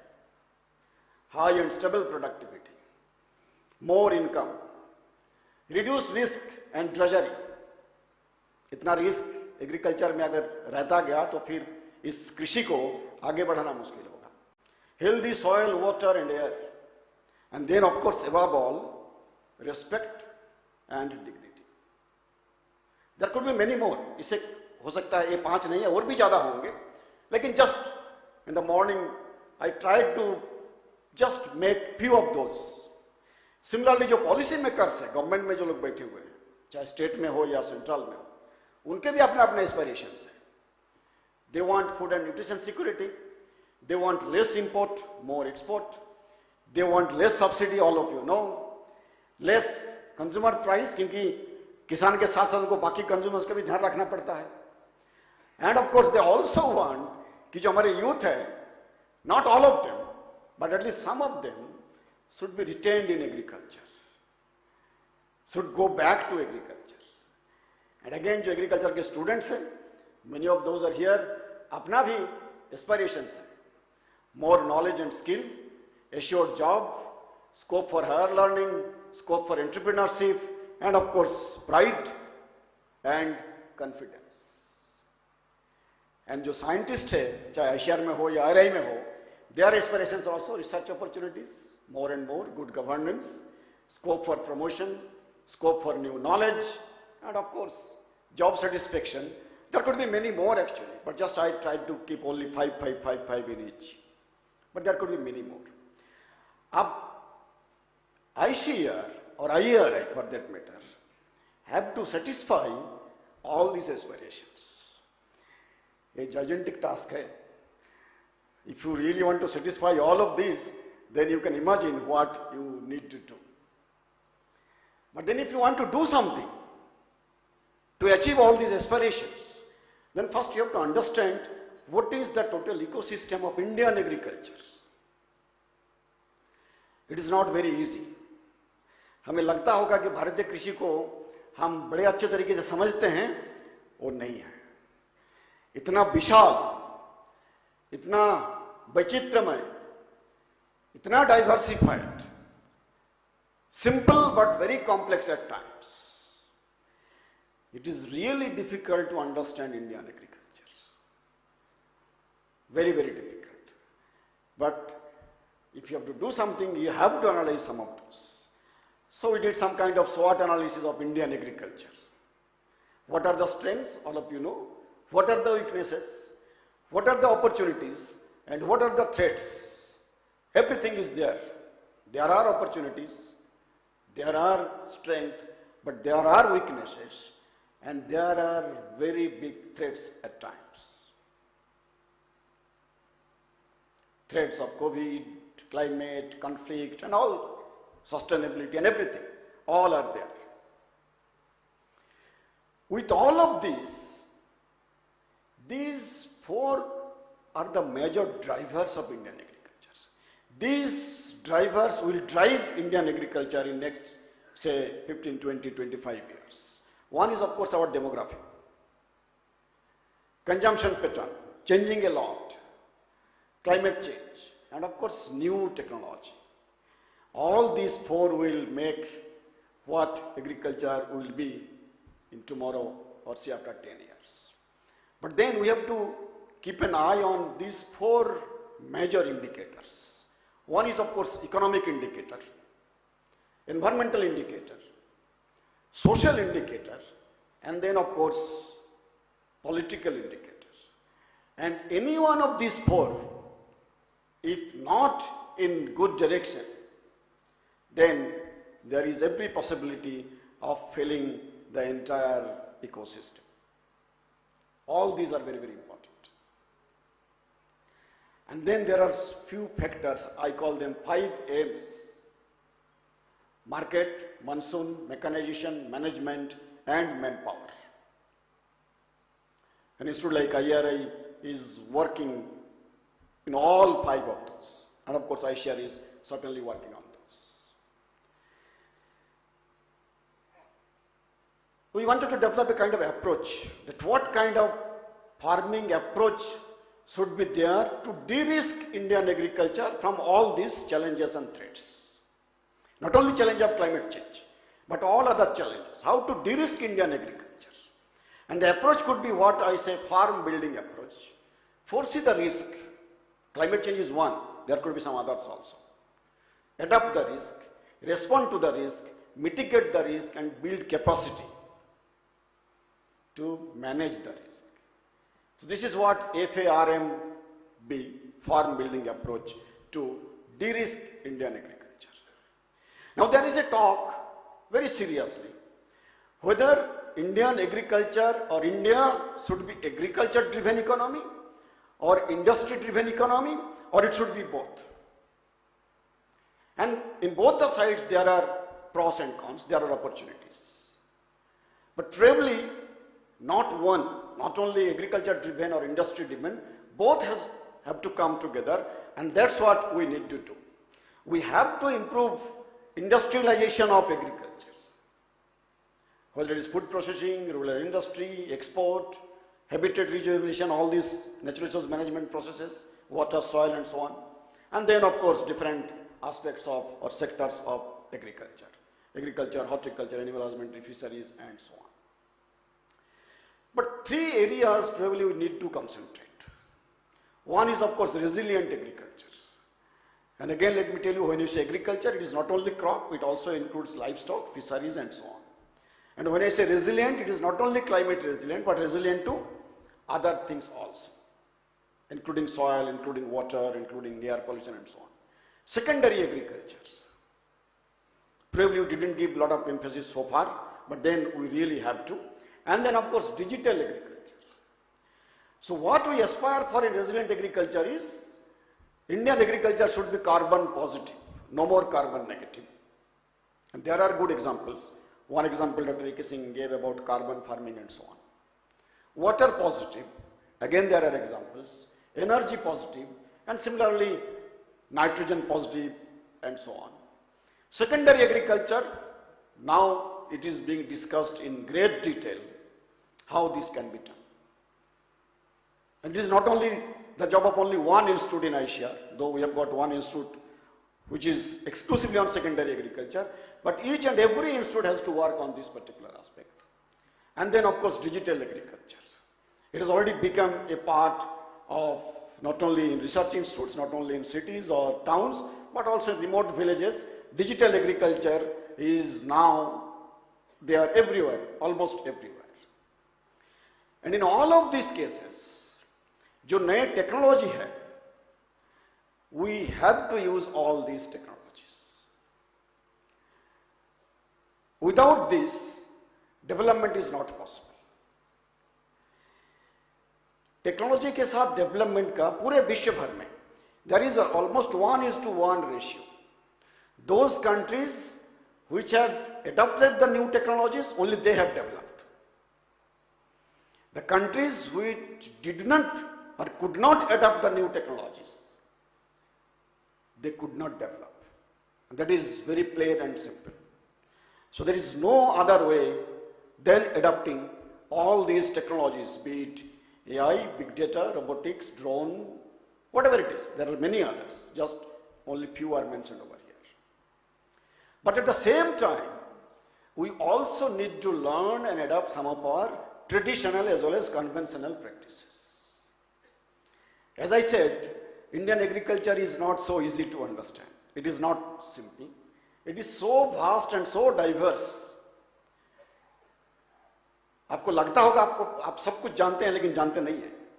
You just change the place and you see, probably you do not know anything of agriculture of that particular place. So there is an opportunity of harvesting or harnessing the benefits of our traditional knowledge, along with, of course, modern tools and techniques and whatever knowledge we have got in today. So with this background, now ICAR has already taken some initiatives and few more are in the process. Probably next few months we are in a process of implementing some of those, and many more will come.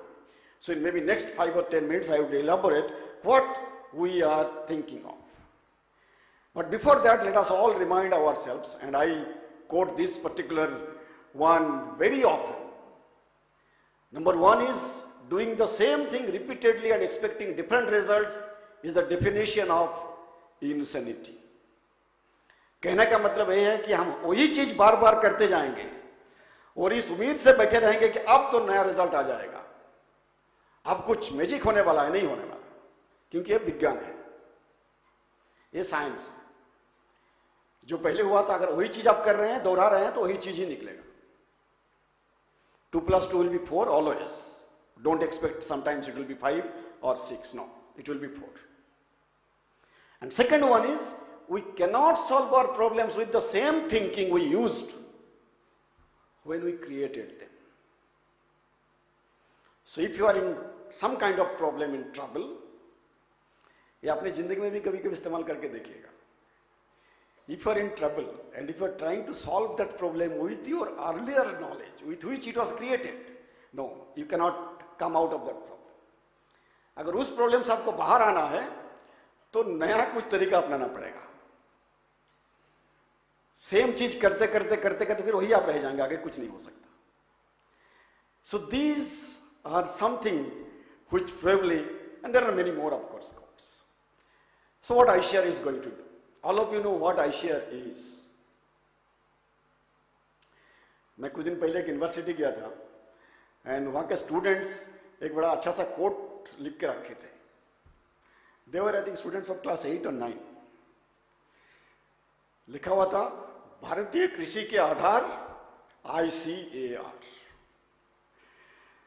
कि भारतीय कृषि का जो आधार है वो ICAR है. We are really large. 113 institutes, 74 CRIPs, 3 CAUs, 4 deemed universities, 63 SAUs, 4 Central University with agriculture faculty, 731 KBKs. Then of course we also have our ASRB, agreement. There are several others. There are several others. More than 6,500 scientists. Other staff around 18,000. And then in KBKs we have got 11,000. In our ECRIPs we have got 3,500.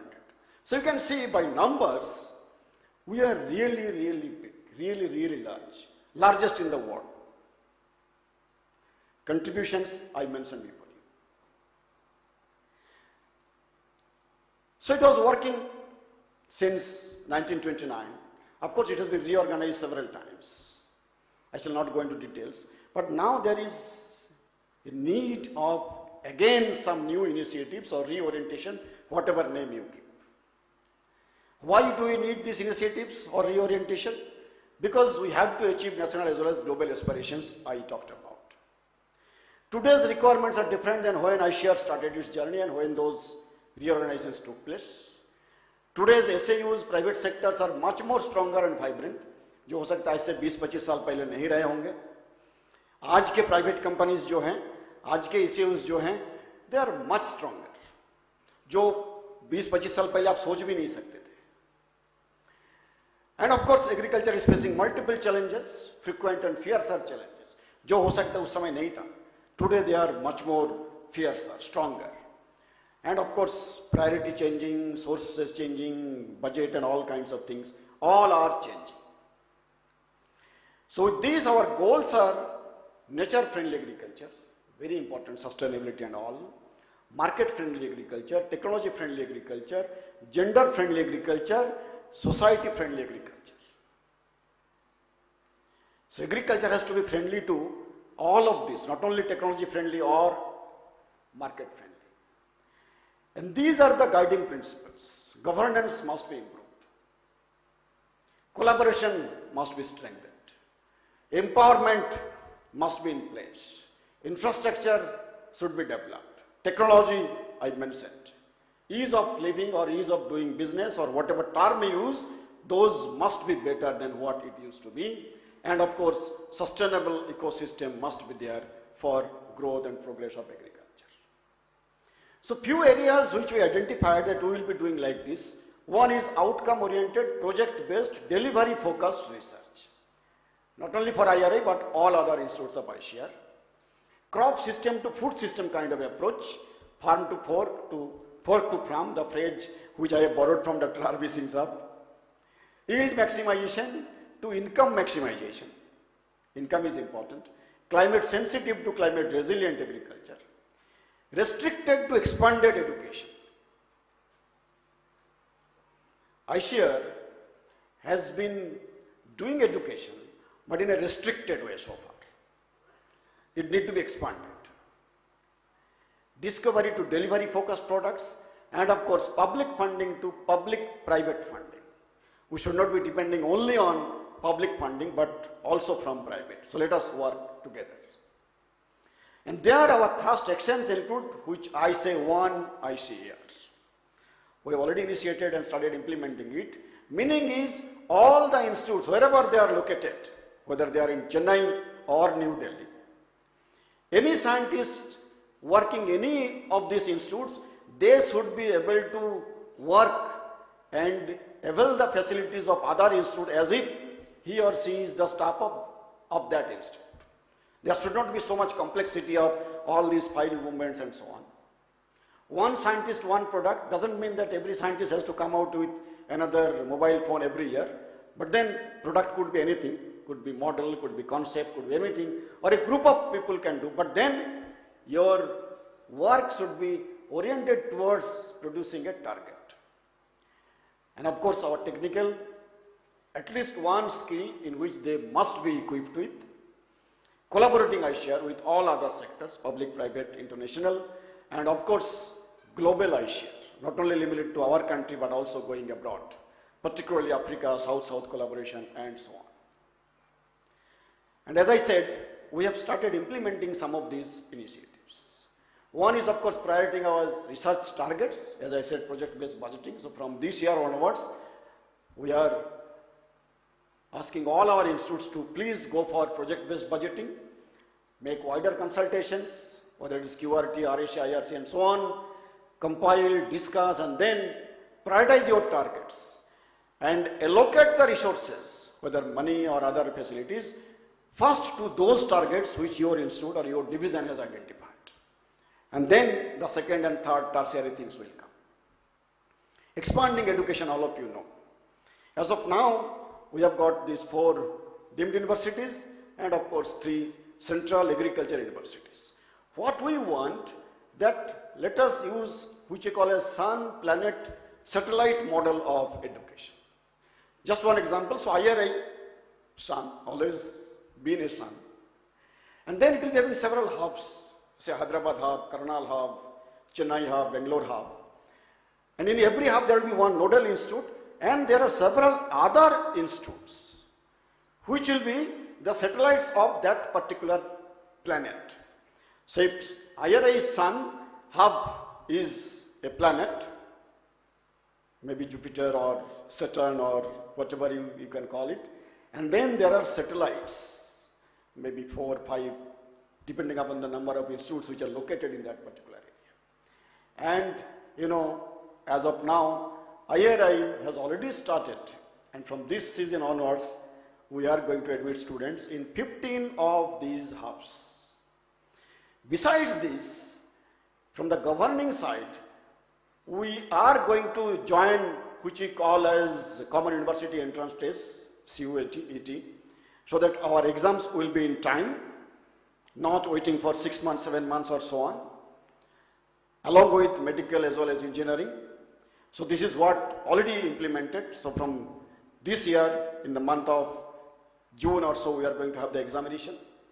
Simplifying the rules for admission in MSc and PhD in the next few days, probably the new circular will come, and we will find that these rules are very, very simple. Very, very simple. Training of faculty on pedagogy. Our DDG education is here, so maybe in the month of May, June or so, we are going to train a large number of faculty, including faculties from IARI, on some of these aspects. Simplifying the process of accreditation. एक कभी-कभी बड़ा एक complex process होता है, but then what our target is within whole process of accreditation should be finished within 2 to 3 months. Everything should be online. And then of course, we can, earlier I used to say, कोशिश करेंगे. But today I can say that we are going to give you a good amount of budget for strengthening your education here. We are going to give you. ये मत पूछिए कितना, but then certainly we are going to do that. Mainstreaming various disciplines is another major change if it becomes successful going to happen. Mainstreaming various disciplines in different institutes. What I mean by this, for example, Dr. Gupta was talking about that IARI has got 5 schools. Of course, crop improvement, natural resource management, engineering, protection, social science, and so on. But IARI works under crop science division of ICR. But that doesn't mean that there is no work of NRM here, no work of engineering or social sciences. But somehow our NRM SMD, for example, is not directly connected to what NRM scientists in IARI are doing. उनको कहीं एक report भेज दिया गया तब पता चलता है. But then we are going to develop a kind of mechanism that SMD NRM will be directly in connection with all the NRM scientists located in any institutes of ICR wherever they are. And this will help in avoiding the duplication, making it more accountable, and also increasing the efficiency. This will be true for any assembly, be it engineering, social science, and so on. So in the council, we are going to make some kind of changes. And in the institutes also, we are going to develop some kind of changes so that this mainstreaming of various disciplines will be done in the institute level and also in the council level. So this is number 3. Fourth one is, again I think very, very important, certifying production and protection technologies. We have got a very robust system of releasing varieties, crop varieties. But that we do not have any process for certification of other technologies, be it soil technology, water technology, microbial technology, or even any other model or whatever you develop in other disciplines. So here we are going to develop a kind of mechanism by which those technologies will be evaluated, if required tested, and will be released like releasing of a crop variety. So that all our technologies will be accounted for, will be released, and will be reached to the stakeholders. हमें ये कहा जाता है कि ICR काम तो बहुत करते हैं लेकिन रिपोर्ट नहीं करते. ICR always does under reporting. बहुत कुछ काम करके फिर हमारे पास ही रह जाता है, हमने किसी को बताया नहीं. But then probably that time has gone. Now we have to really come out with whatever we do and then reach out to the people. So this is the fourth one which we are going to start from again from this year. Maybe in July or August the first committee meeting is going to take place. Fifth one is right sizing ICR and improving the governance. This is rather crucial. And maybe on some other occasion we shall discuss in detail what I mean by this. But the points are, we are going to reassess the ratio of scientists, technical, administrative, supporting and so on. Delegation of power, which we have already done, and I am sure the circulars have been issued. Delegation of power, at least it has reached to all the institutes. Very simple APR, your report. And you know, ICAR has got several portals. So putting everything in one, so that you just enter one and then you can reach anywhere you want to go. Similarly for technology also. You reach in one point, then you will be able to reach any technology developed by ICAR, whether it's for rice or wheat or for water or for nitrogen or whatever it is. So it will be like that. Of course, unification of staff and review of the transfer system. So somehow we are going to work. Unification partially has already been implemented. Merging of poor functioning regional stations to the nearby institutes is another one which we are going to do. But of course, there is already a committee working on this, and hopefully in next 2-3 months we will be able to come out with. Revitalizing ASRB has been one of our priority areas, and we have been successful so far. As you know, the main aim was placing people in position. So all the RMP positions are now filled. All the head of the divisions and project coordinators, in maybe within this month, April, or if not, maybe by 15th of May, all the head of the divisions as well as project coordinators and so on, they are going to be in place. ARS examination, some of our students are here, so probably you are going to get your posting, if not tomorrow, certainly by Monday. And next batch of ARS also is going to be announced very soon, in next week or 10 days. Conducting CAS regularly, and I think all the CAS of all the institutes of ICAR, as per my information, have already been completed. If there is any pending, you can just let me know that in my institute it is pending. We will be doing it on a priority basis. Reforming and simplifying the rules, and of course, more online tools and everything which is a part of the whole process. Now to implement all of this, major question will come from where the resources will come, क्योंकि पैसे के बिना तो कुछ हो नहीं पाता है.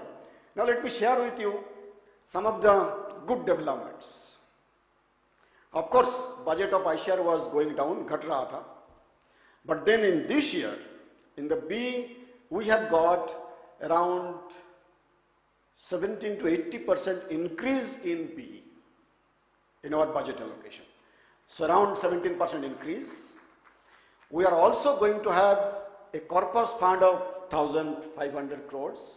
So there were some kind of problems, but those problems have now been sorted out. And now ICAR has been given the authority to use this particular amount. We have got two special grants. One is for genome editing, 500 crores. And again, another one on millet, Global Center, 250 crores. And then of course, some more funds are also going to come from several other competitive projects. And then one discussion is going on to get a quite large World Bank project on climate smart agriculture. And again, this will be not only limited to 1 or 2 institutes of ICAR, but many institutes as well as state governments and so on. And the amount should be quite large. Of course, besides this, every institute has been asked to generate their own resources, you know, whether it is consortia, collaboration, contract, consultancy, and so on. And we have also taken a decision that ICAR will be now working very closely, very closely with the industry. Already many institutes have started working on that, and IARI is certainly one of those leading institutes. And I'm sure this particular initiative will be giving a very good leverage in times to come. This is my last slide. May not be scientific, little bit philosophical, but then what Dr. Gupta said, that what European countries are doing, European Union is doing, and what we should be doing.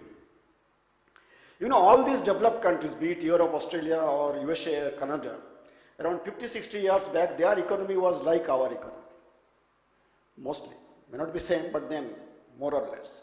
So these developing countries became developed countries. But after becoming developed countries with use of energy, water, fertilizer and so on, now they realize that their way of development was not environment friendly development, climate friendly development, sustainable development. So from that particular point, from developed one left side, they want to go to the right side. They would remain developed, but climate friendly or environment friendly developed country. We are still developing country. So we should not be following the path what the developed countries have followed. Go there and then say, oh no, it was wrong, let us go. So we should be following the path of this side. And you know, in geometry, those who remember your 9, 10 kinds of things, that the sum of the other two sides are always more than the third side. So let us traverse less distance compared to other countries who have traversed a long distance and then become sustainable or climate friendly. We can traverse little less, but even then we can become climate friendly, developed nation. And this is the approach of climate friendly nation, which we call as low carbon, low water, low nitrogen and low energy kind of thing, where the modern technologies as well as conventional thinking, traditional knowledge will be very, very useful to make Indian agriculture low in all this. And there certainly we need integration of everything, integration of tradition and modern, private, public, experience, young, rural, urban, and so on. So this is what the aspirations of Indian agriculture. And with that, I need to conclude that Indian agriculture, as all of you know, achieved greatly by any parameter. And in every of these developments, of all those achievements, the role of IARI has been paramount. No debate, no doubt, everybody accepted. But now we need to address even greater challenges. Our past was great, but the future has to be greater. That's what we need to do. Agri technologies are available and also emerging. All of us are working in that. But they need reorientation, upscaling and integration, as I said, with the tradition. Collaboration with private and public organizations for resources and implementation is going to be very, very crucial. Effective governance. And this is my appeal to all the institutes, particularly those who are in position. Improve the governance so that it becomes effective. It becomes more innovative. It becomes more efficient. And then finally, students, scientists, farmers need to be equipped with new skills, tools and knowledge. Indian agriculture is going to be more knowledge intensive now. It is going to be more skill oriented now. So our job, the job of institute like IARI, should be to impart more and more knowledge, skill, all this equipped with new tools and technologies to achieve the aspirations of Amrit Kaal. With this, thank you very much all of you for your very patient hearing. And again, I wish this institute a very happy Foundation Day, very, very happy one, very, very successful. And of course, this is the occasion which is not only for celebration, but also it is a kind of solemn occasion. And I consider it to be a religious occasion. That this is the day when this great institute was established. And then of course all of you know its journey, how successful it has been. I many times have talked, but again let me repeat that I consider that somebody asked me which is your best day, best moment in your life. I always say that the day or the moment when I came to know that I have been selected as a student in IARI was the best moment in my life. And that remains till today. No other moment has been able to defeat that moment. And hopefully this will continue till the end. बहुत बहुत धन्यवाद आप सबको. पूसा संस्थान की जय. Namaskar.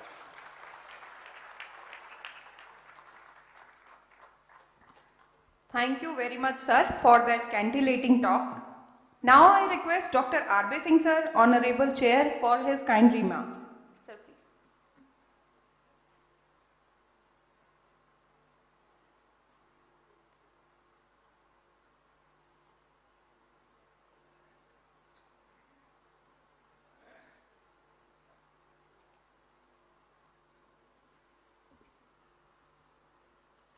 friends, Honorable Chief Guest, before I say a word, may I request you, if you will please kindly give a standing ovation to our outstanding speaker.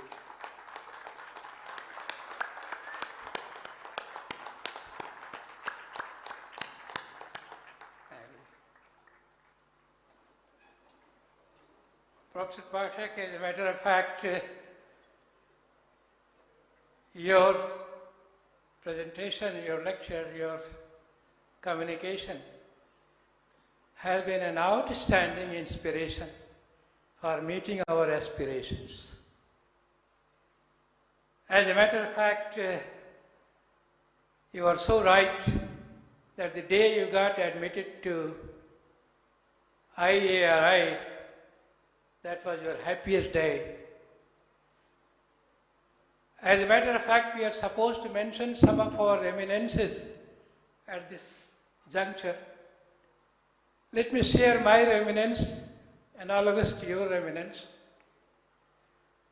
The day I joined here as the director of IARI,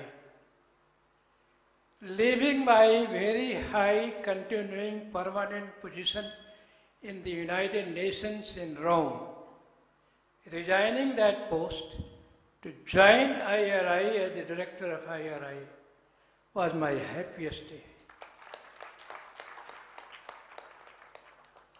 The Director General of FAO asked me, why are you leaving a job like this and going to a national job?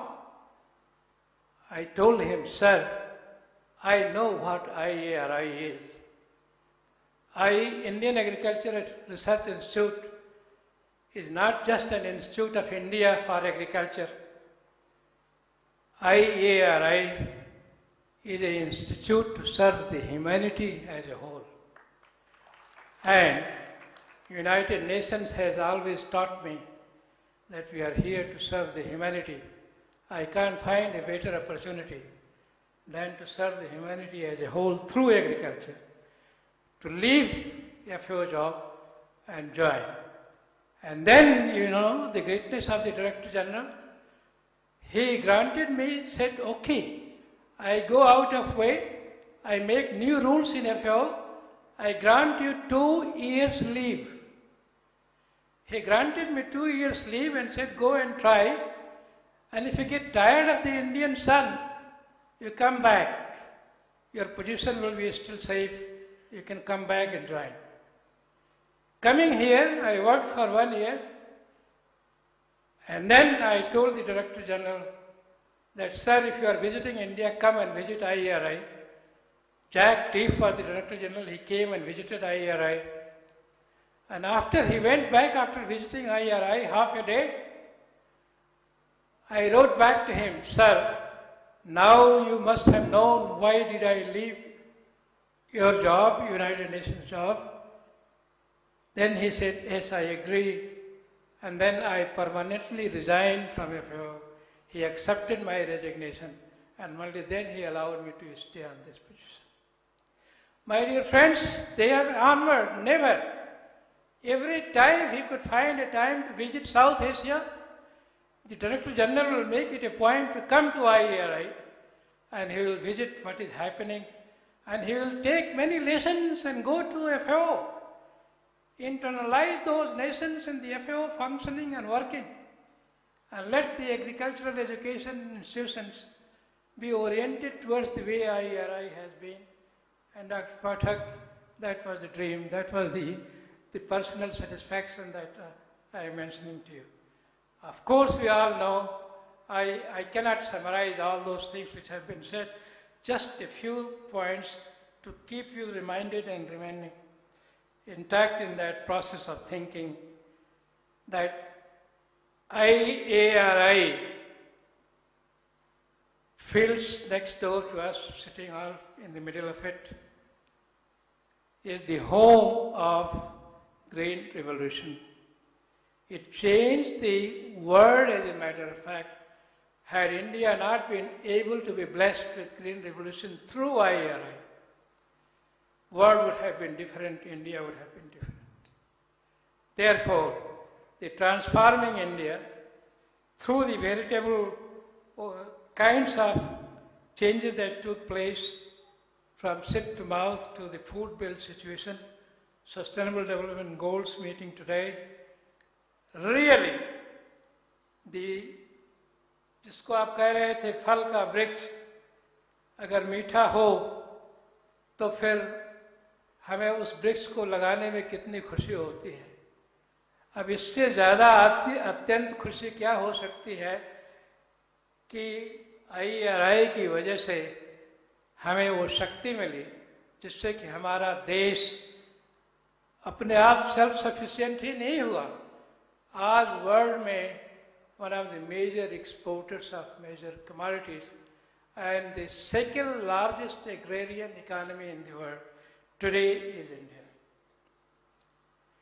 Therefore, the guidance that we will receive from the ICR, the kind of things that you are going to contemplate, I am seeing that IRI will become doubly vibrant in terms of to develop resilient agriculture, to enhance productivity without increasing the input, other resources and so on, land, water, biodiversity, conservation which are limited. Also looking into the equitable profitability to the people and reaching the unreached.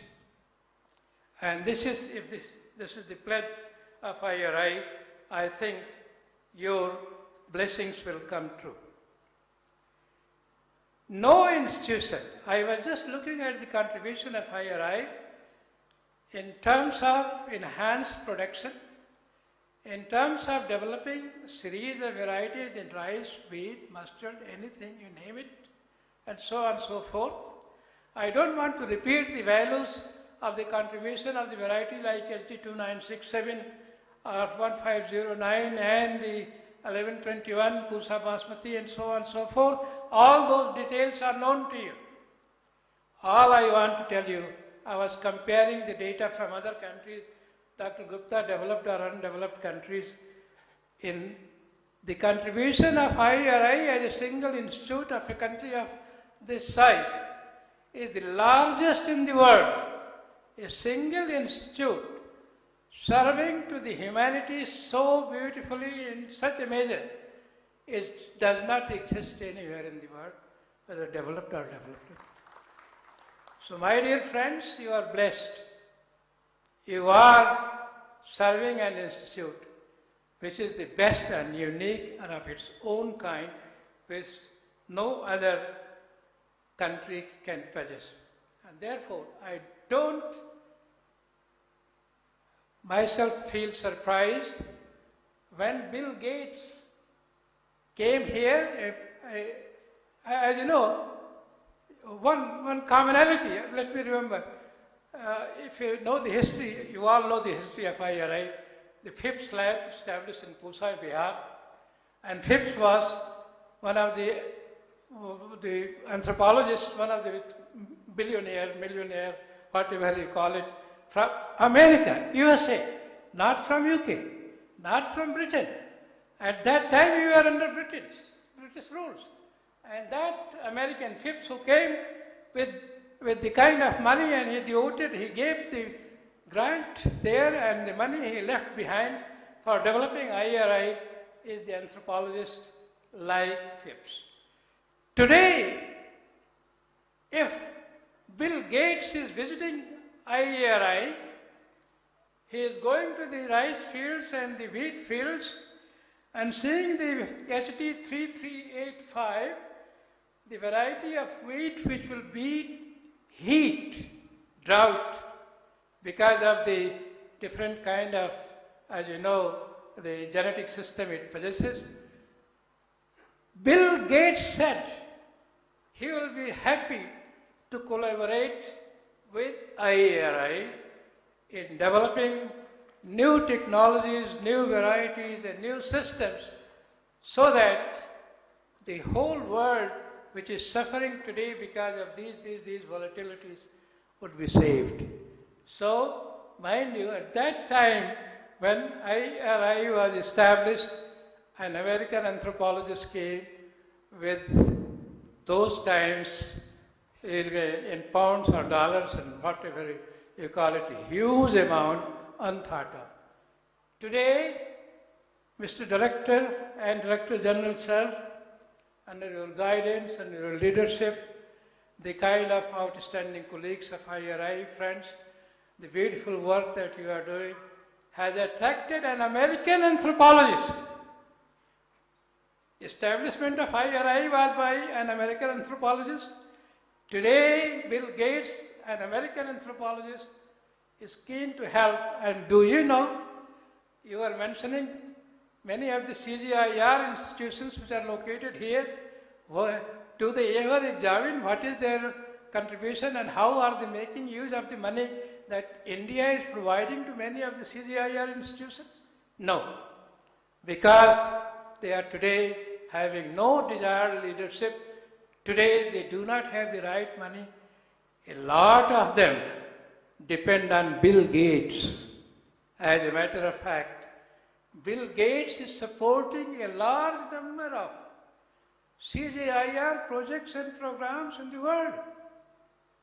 And the same Bill Gates, today coming to you, I am sure, Mr. Director General and Sir, but Mr. Director, you will not miss this opportunity and we will be able to. I had the privilege of evaluating some of the projects of Bill Gates in other countries as well as in India, and the report and the devotion of that person, I hardly find any more sincere anthropologist today than what Bill Gates has been. So I thought I would share you this understanding and the kind of preparedness, the future that we are contemplating. At this juncture, I hope there are some people who have come from the regional stations of IARI also here. Anyone? They are online. If you are on online, let me tell you, my dear friends, from the regional centers of IARI, particularly the hub you have created. Think of the contribution of Shimla Center, the rust resistance. Think of the Indore Center in between, stopping the rust from one side to the other. You think of the kind of development of this Madhya Pradesh, the kind of development in terms of the entire system. You think of the wheat or any seed system built at Karnal. If you think of Katrayan, the kind of contribution came in those difficult areas for vegetables and so on and so forth. All I wish to mention that many of those friends, those hubs you are mentioning, Mr. Director General, if those hubs in that terms of IARI hubs could be further strengthened and made to feel that they are as strong as IARI in New Delhi, will be extremely important to really make it show that regionality and the location specificity in agro-food system, the ecosystem approach with differentiated, disaggregated approach that we often contemplate would be followed. This is, I think, a lesson we must be able to continue and keep it in mind. I would feel very happy the day our work on ranking process through a network, through a committee, through a system is legitimized in the ICR system, with the director of the institute being the chair of that system. If we can really think of what is the best step that we should be able to take after following a SWOT analysis, the strength, weakness, opportunity and threats. If we have done an analysis where we are, why IARI could not be listed in the top 5 or 10 or 20 of the world institutes? I think while it is so and so, while really it is so, why it is not happening?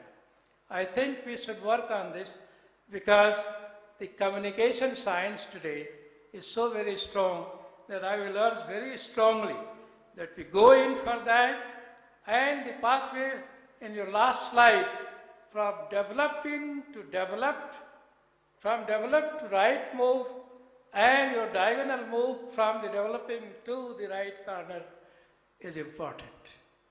If that kind of an approach is brought through, probably IARI will soon reach that point of the right corner of the developed countries.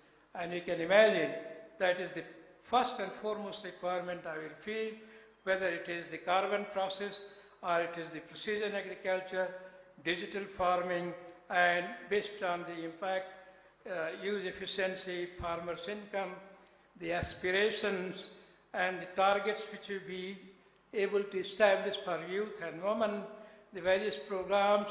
Agrawal Sahab, you mentioned about Arya and Maya, and so on and so forth. These various processes will make you happy to see that it is different.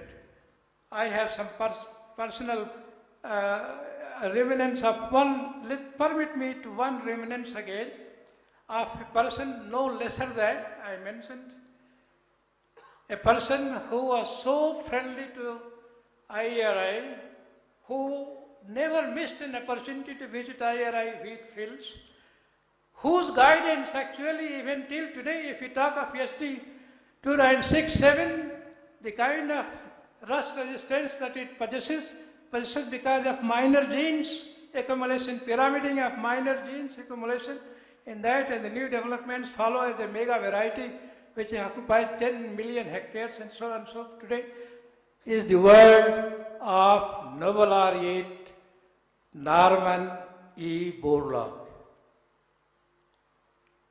It was he who I had the privilege of invite to come and deliver the IARI convocation address. I hope several of you, if not all of you, must have been able to listen to when Norman Borlaug was speaking. I tell you, it was raining. The convocation used to be in tents outside, and it was raining heavily. As I took an umbrella and tried to cover him with the umbrella. He said, "No, Arvi, I don't need umbrella. Let me be drenched by rain. Rain is coming to enlighten farmers. Farmers need water." Mind you, that person's mind always working for farmer. And today we are talking of Kisan Tak. Kisan Tak Pahucho. That day was Norman Borlaug who was saying, "God, let me be drenched, give more water so that farmers will be happy." So he did not allow me to hold the umbrella over his head. And he said, and the word he used, let me tell you, he said, "My dear students, you reach out for the star, each one of you, all my younger colleagues, my boys and girls here, you must aim to reach out for the star, always. If you don't reach the star, if you are making an effort to reach the star, you will catch the star dust. That star dust will keep you shining for life long. That will be already glowing, will glow you if you have made this effort to reach the star. So please, this is the message to my younger friends here, to all my friends, students and scientists, younger colleagues, reach out for the star. As told by Norman Borlaug, do your work on the lines that he had suggested, and this is where I will leave many of the things and come back to developing how best we can celebrate this आज के दिन को कैसे हम संकल्प दिवस मनाएं, इसको पूरा करने के लिए बहुत सारी बातें हैं, जिसमें कि जो मोटी मोटी बातें हैं वो पहले बताई जा चुकी, टेक्नोलॉजी का क्या रोल है, किसान को किसानियत से और टेक्नोलॉजी से जोड़ने का क्या रोल है, रीचिंग द अनरीच्ड का क्या रोल है, सोशल साइंस रिस्पॉन्सिबिलिटी, साइंस की सोशल रिस्पॉन्सिबिलिटी और कॉरपोरेट सेक्टर की रिस्पॉन्सिबिलिटी, फंड्स रेजिंग की, एलोकेशंस की, the kind of money that we must thank you, Mr. Director General, for proposing that you will be kind enough to allocate additional funds to IARI to meet and reach their aims and so on and so forth. That will be able to generate a kind of the linkage between what we call for the linkage between discovery and delivery, and Kisan Tak will be really true if we are able to do that. And this is where, Dr. Gupta, we should be able to come up with the parameters for measurement of the excellence quotient to develop what we call a Meru or a global university.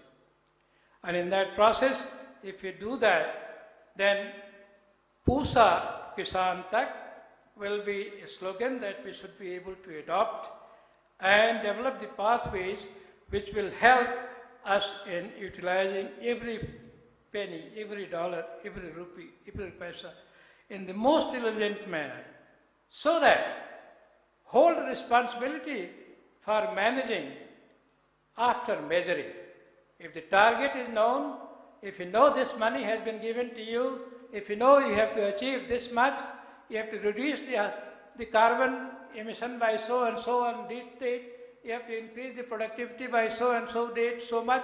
If you know those, measure to manage, if you are able to follow those, effective implementation with governance, which the Director General emphasized, I think would be able to humanize science and would be able to give you the science and technology which will serve the society, and it will be one agriculture, one ICR, and one world. With these words, I thank again the outstanding chief guest speech and our colleagues, outstanding, our most respected director of this institute, under whose leadership we are always mapping up new heights. I pray that you continue. God bless you with much better. And I wish all the farmer friends, Pusa institute आपका घर है, आपका institute है, आप इसको हक से मांगिए, ये आपके वहाँ दौड़ता हुआ पहुँचेगा और आपकी सेवा करेगा। आपका हक है इस पर, यह आपके लिए है। इसी तरह से मैं सारे जो हमारे वैज्ञानिक हैं, मुझे पता है कि आप सारे उत्साहित हैं और सबको आज के दिन, ये संकल्प का जो दिन आज आप ले रहे हैं संकल्प, उसको आप पूरा करेंगे और मुझे विश्वास है हम सब मिल करके उस दिन को अपनाएंगे और पाएंगे। With these words, I thank each one of you. God bless you. God bless IARI. Thank you.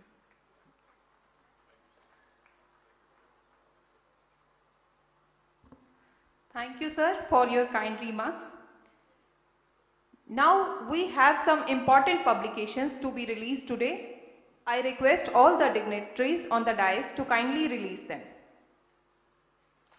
It includes Improvement Crop Cultivars for Enhanced Productivity, Resilience and Nutritional Quality 2014 to 2023 by Division of Genetics IRI. It is also available in its Hindi version.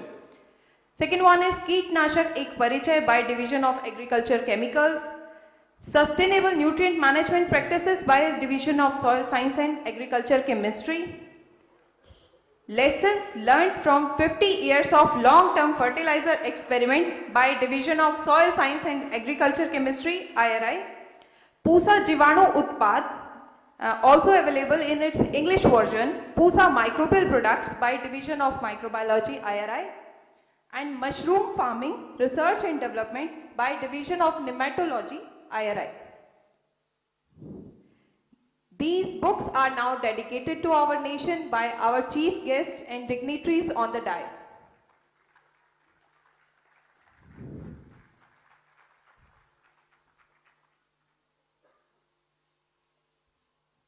बहुत बहुत धन्यवाद sir.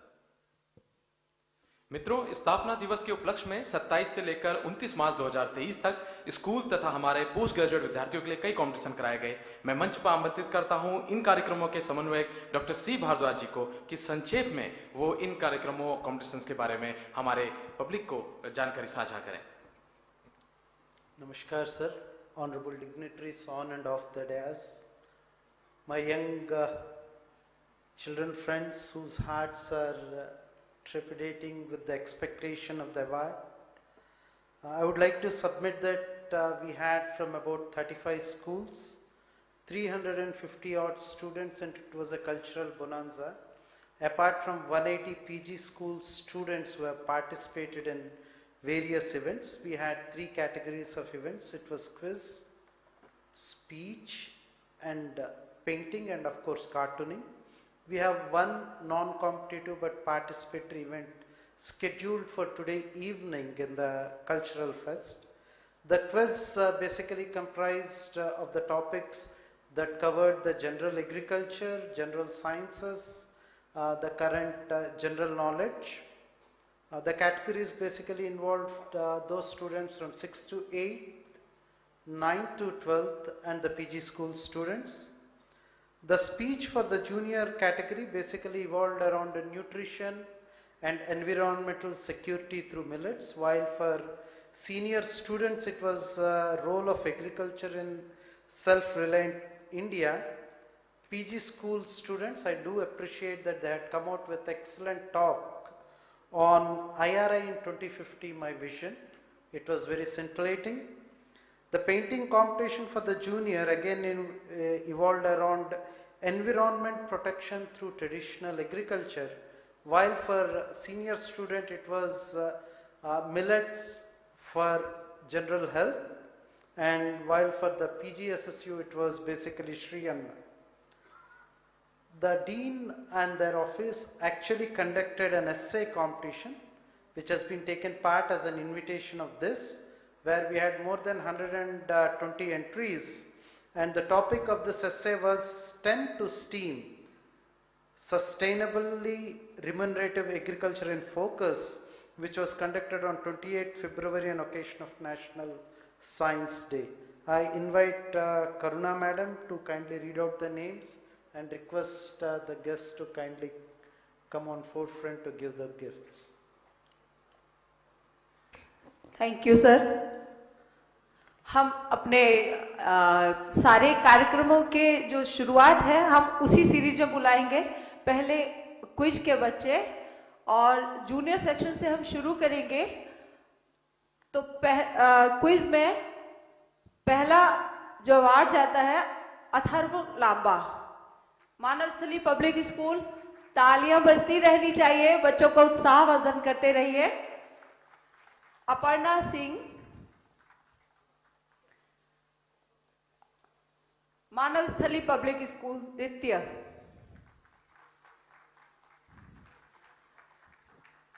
पूर्विक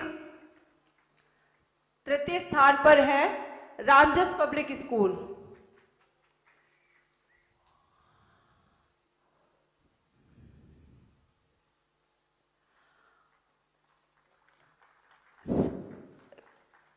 quiz senior में आर्यन सिंह,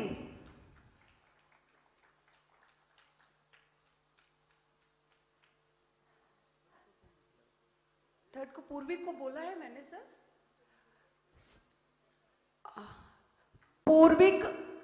पूर्विक ने अपना जो junior section में पूर्विक ने अपना अवार्ड लिया है। क्विज सेक्शन में Purvik Ramjas public school. Okay. Quiz के सीनियर में आर्यन सिंह प्रथम स्थान पर रहे। बच्चों का उत्साहवर्धन करते रहिए। शिवम यादव सेकंड पर स्थान पर है, AES प्रसाद नगर।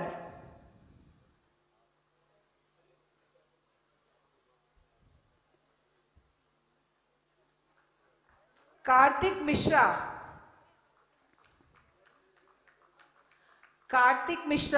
DPS RK पुरम। सर जी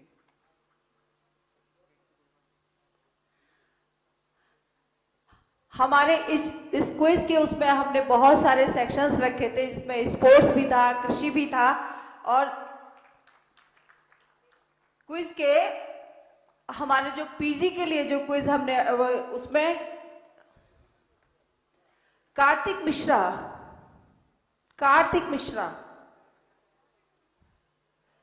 नहीं, शिवम को पहले दिया था ना सर। हाँ, क्विज में जो प्रथम स्थान पर रहे प्लांट पैथोलॉजी सर,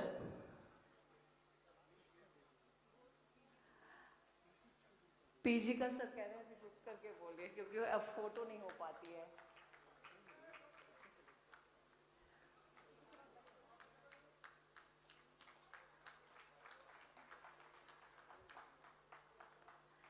अब हमारे पीजी स्टूडेंट के लिए जो हमने क्विज ऑर्गेनाइज की थी, उसमें प्लांट पैथोलॉजी प्रथम स्थान पर रहे हैं लोकेश जी and Prajwal Rai.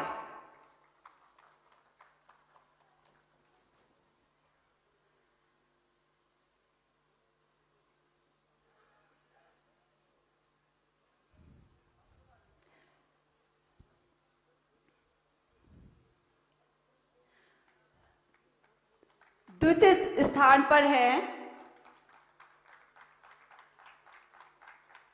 Division of genetics से सत्यम शर्मा एंड नमन राज। सत्यम शर्मा एवं नमन राज।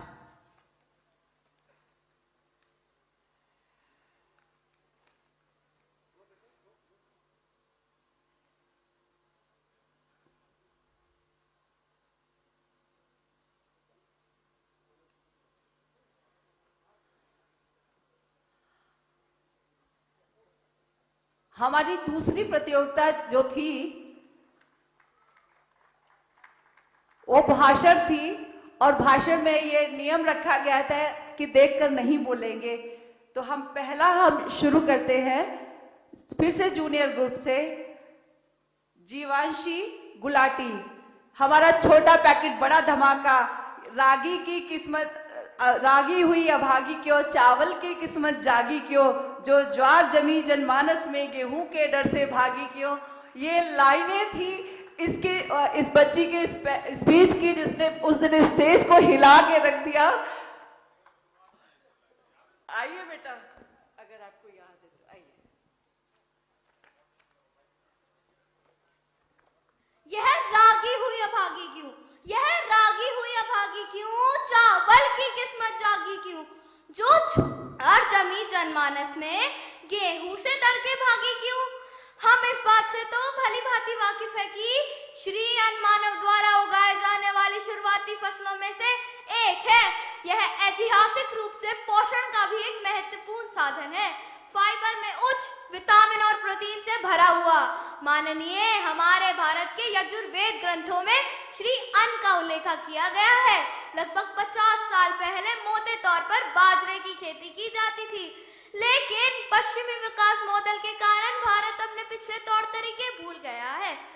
अब आपके मन में यह सवाल आ रहा होगा कि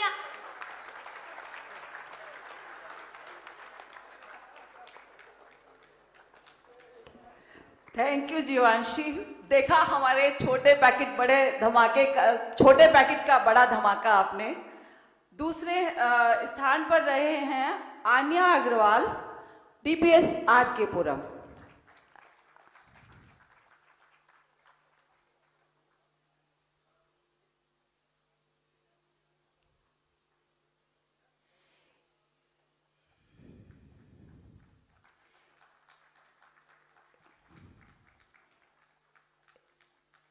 इसी समूह में तृतीय स्थान पर हैं मनन कुंडू।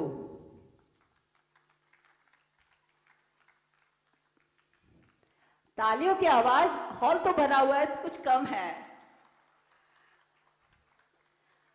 वरिष्ठ वर्ग में जो कक्षा 9 से 12 तक का था,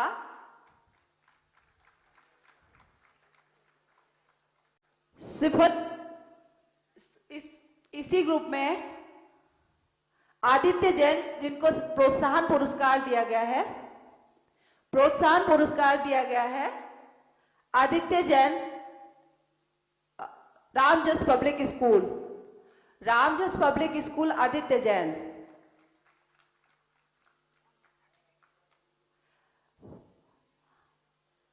इनको प्रोत्साहित किया गया है क्योंकि इनकी स्पीच भी अच्छी मानी गई थी।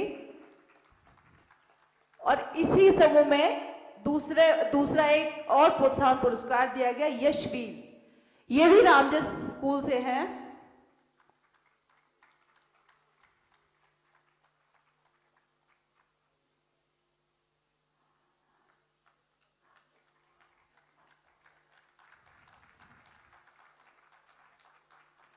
वरिष्ठ वर्ग में आमंत्रित करती हूं सिफत अहलुबालिया, डीपीएस आर के पुरम।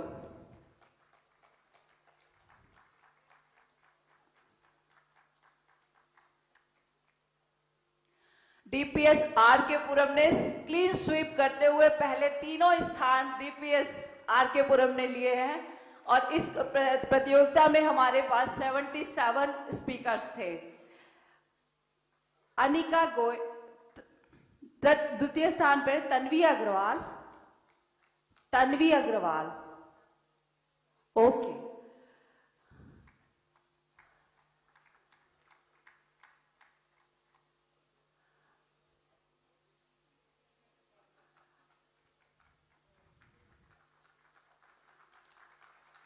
तृतीय स्थान पर हैं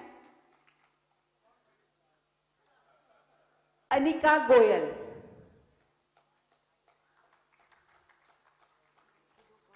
जी जी जी जी।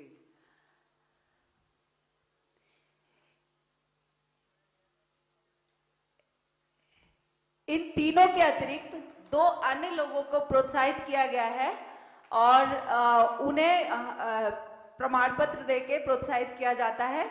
तो वो हैं सुधी महाजन, सेंट थॉमस, सुधी महाजन।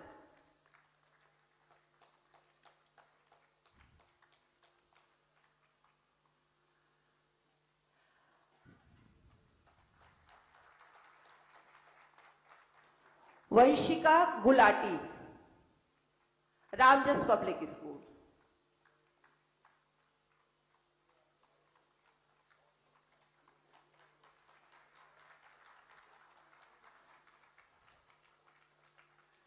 एक और वरिष्ठ वर्ग स्पीच में पीजी स्कूल से उच्चतम वर्ग के लिए आयशा प्रथम स्थान पर है, plant pathology. Ayesha, PG school, पीछे है।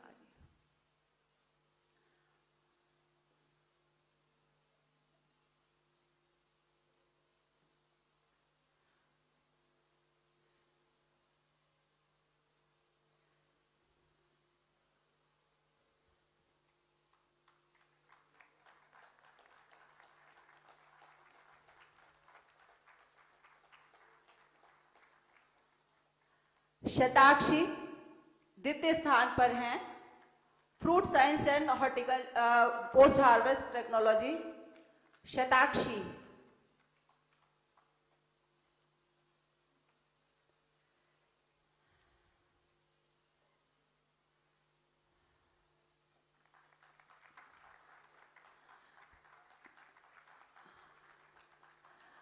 तृतीय स्थान पर है हरिता के, हरिता के,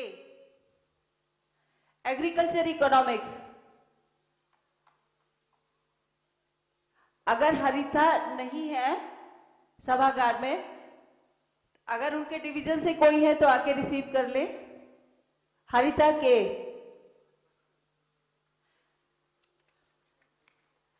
और हमारे इस प्रतियोगिताओं का जो समापन हुआ था वो ड्राइंग एंड पेंटिंग कंपटीशन से हुआ था। तो कनिष्ठ वर्ग में प्रथम स्थान पर है अर्पणा सिंह, मानव स्थली पब्लिक स्कूल।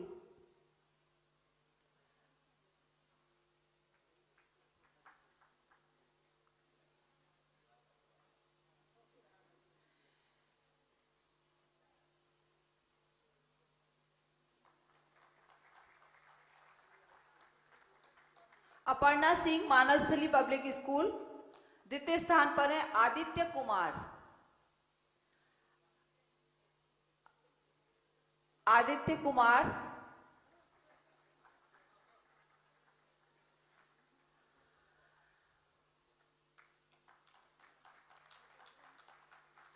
तृतीय स्थान पर है उन्नति चौरसिया रामजस पब्लिक स्कूल।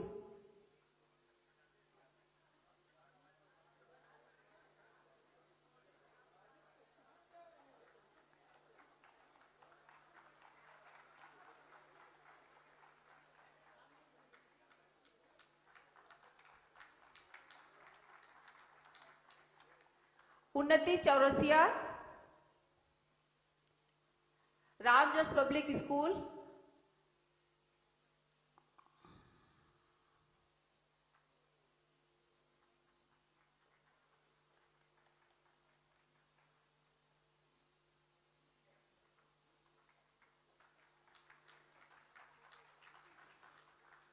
रामजस को ही प्रोत्साहन पुरस्कार भी जाता है समृद्धि।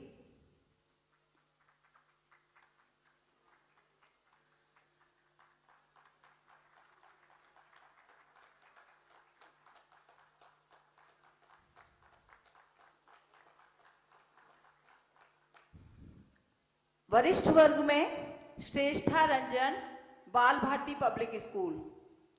श्रेष्ठा रंजन।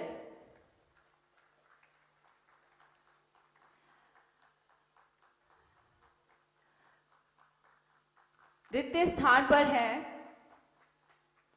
बाल भारती पब्लिक स्कूल के ही अथर्व केशवानी।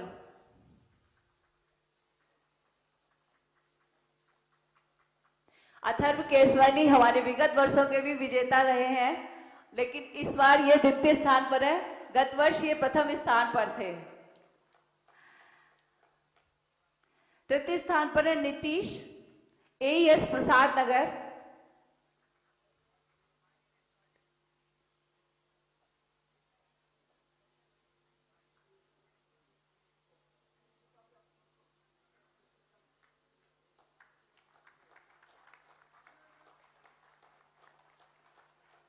इस वर्ग में 3 प्रोत्साहन पुरस्कार दिए जा रहे हैं। भावना पवार AES प्रसाद नगर। Bhavna Pawar.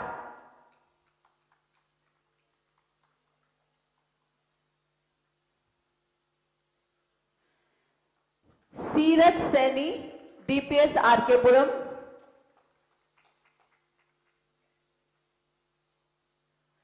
Janvi SDS KB old Rajendra नगर।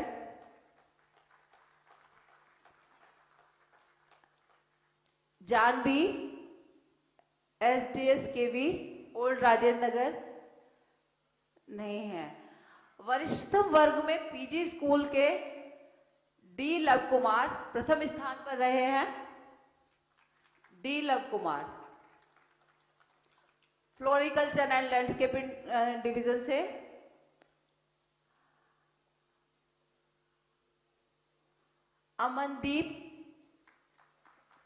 अमनदीप तैयार रहे हैं। अमनदीप रंजन।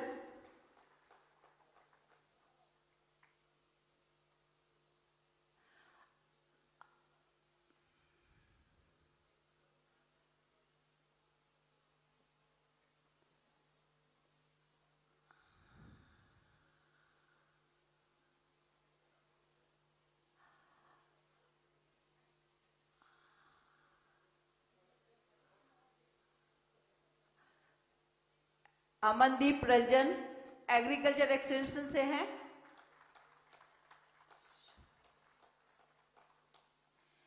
तृतीय स्थान पर है शिवानंद दर्जी।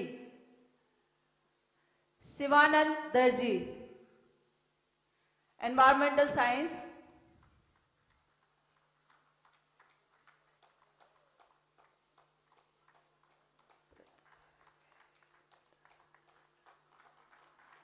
तृतीय इसमें प्रोत्साहन पुरस्कार जाता है प्रतिविधायक नायक।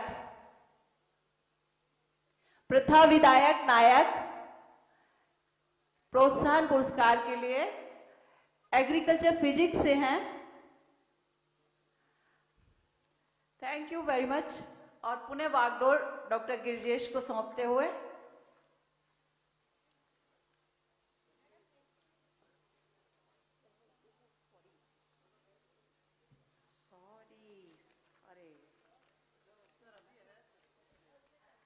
क्षमा कीजिएगा, एक ऐसे कंपटीशन हुआ था और वो उस प्रतियोगिता के प्रतियोगियों को भी आज पुरस्कृत किया जा रहा है।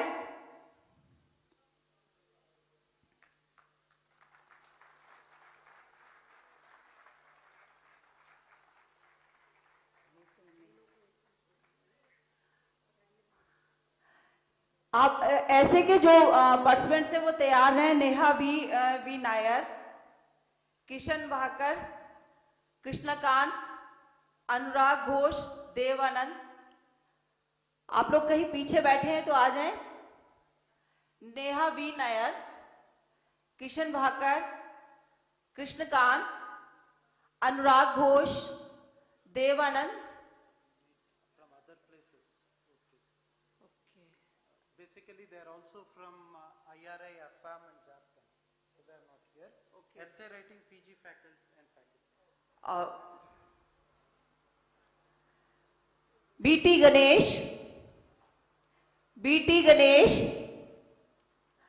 जेनेटिक्स, डिवीजन ऑफ जेनेटिक्स प्रथम स्थान पर हैं।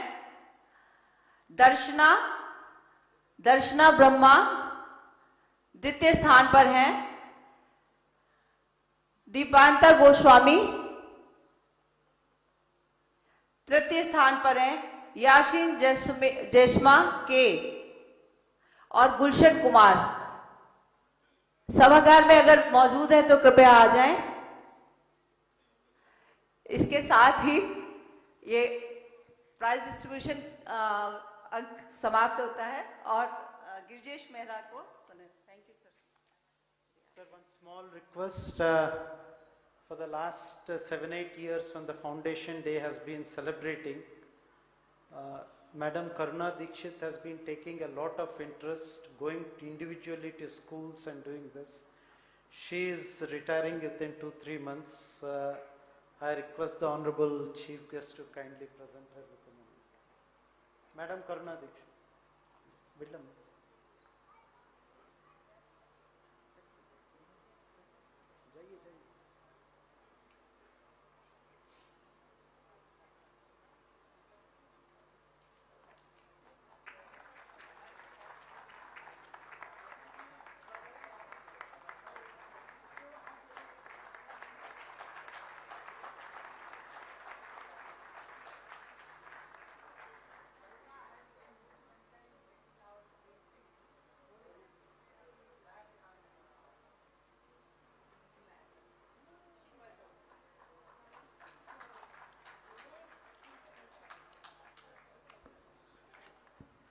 इसी कड़ी में मैं अनुरोध करता हूं हमारे मुख्य अतिथि महोदय और माननीय मंचसीन महोदय से कि हमारे senior controller Shri D Verma ji and controller Sanjeevan Prakash ji जहां भी हमारे साथ जुड़ जाएं और उनको भी एक पुष्प गुच्छ भेंट करें हमारे मुख्य अतिथि महोदय, क्योंकि utilisation of unified budget and externally funded project के उपलब्धियों के लिए डी वर्मा जी एंड संजीवन प्रकाश जी।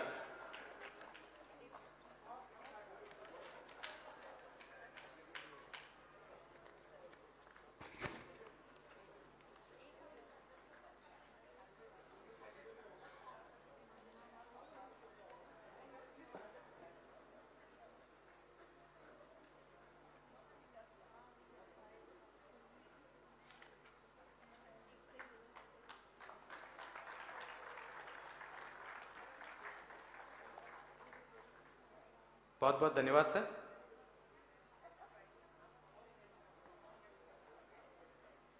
बहुत बहुत धन्यवाद सर।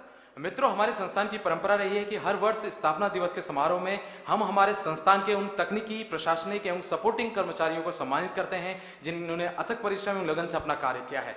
इस वर्ष जो सर्वश्रेष्ठ कर्मचारी चुने गए हैं, मैं मंच पे हमारे मुख्य अतिथि महोदय से अनुरोध करूंगा कि उनको पुरस्कृत करें, उनको अवार्ड प्रदान करें। मैं नाम लेता जाता हूं। स्किल्ड सपोर्टिंग स्टाफ कैटेगरी सर्वश्रेष्ठ कर्मचारी चुने गए हैं Shri Shiv Chandra Prasad ji, skilled supporting staff, division of entomology. Shri Shiv Chandra Prasad ji, आप प्लीज मंच पे आए। श्री चंद्रेश्वर रजक जी, दूसरे व्यक्ति जो चुने गए हैं स्किल्ड सपोर्टिंग स्टाफ कैटेगरी में, Shri Chandreshwar Rajak, skilled supporting staff, division of agriculture engineering.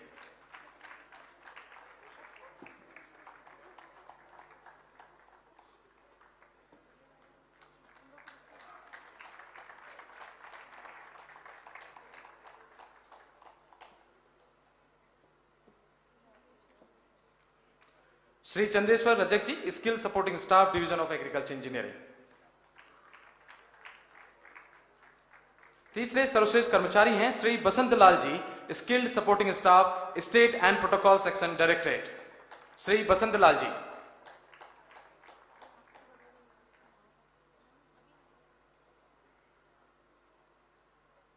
Shri Basant Lal ji. अगली जो हमारी कैटेगरी है वो है एडमिनिस्ट्रेटिव स्टाफ कैटेगरी। मैं अनुरोध करूंगा कि त्वरित गति से स्टेज पे आए। Shri DK Yadav ji, assistant administrative officer, division of plant physiology, सर्वश्रेष्ठ कर्मचारी चुने गए हैं श्री डीके यादव जी। अगले हैं Shri Arun Kumar Tripathi ji, assistant administrative officer, division of genetics.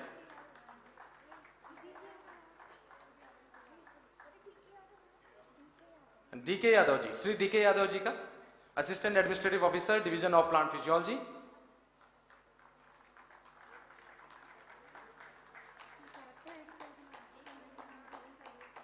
दूसरे सर्वश्रेष्ठ कर्मचारी चुने गए हैं Shri Arun Kumar Tripathi ji, AO, division of genetics. इस कड़ी में तीसरी जो कर्मचारी चुनी गई हैं Shrimati Leena Vora ji, private secretary, division of agriculture extension. Ma'am आप मंच पे पधारें। श्रीमती लीना वोरा जी।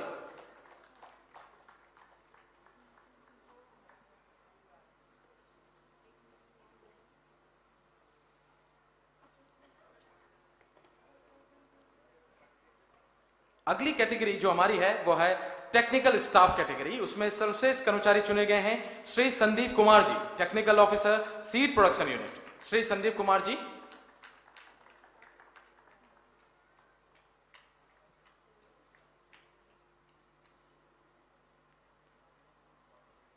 श्री संदीप कुमार जी। दूसरे कर्मचारी जो चुने गए हैं टेक्निकल स्टाफ कैटेगरी में, सर्वश्रेष्ठ कर्मचारी Shri Mangu Singh ji, senior technician, regional station Indore. Shri Mangu Singh ji. Shri Mangu Singh ji, हाँ हमारे साथ मंच में जुड़ रहे हैं। श्री मंगू सिंह जी, सर्वश्रेष्ठ कर्मचारी, regional station Indore.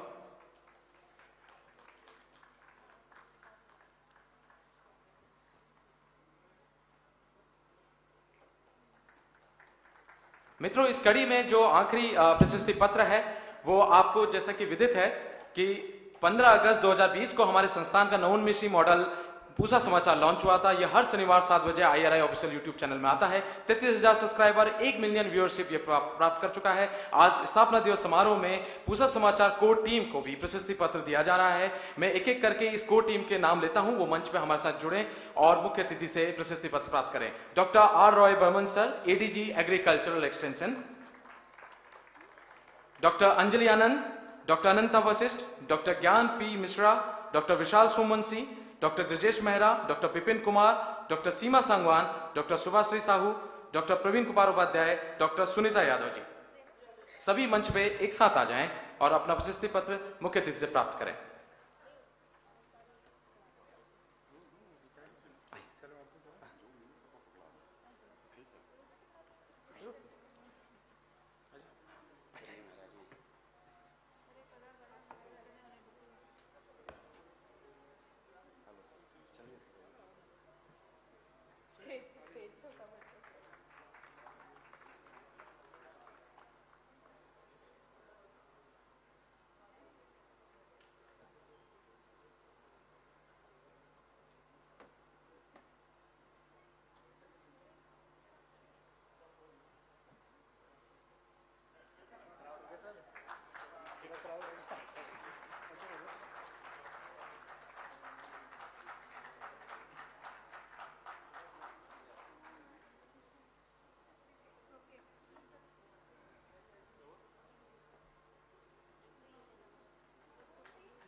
Now I request Dr. A.K. Singh sir, Director IRI, to present a memento to the chief guest and speaker of today's function, Dr. Himanshu Pathak sir, Secretary DARE and Director General ICR.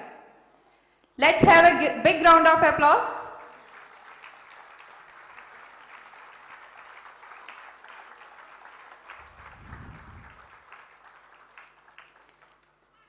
I again request Dr. A.K. Singh sir to present a memento to the chairman of today's function, Professor R.B. Singh sir, former Director IRI.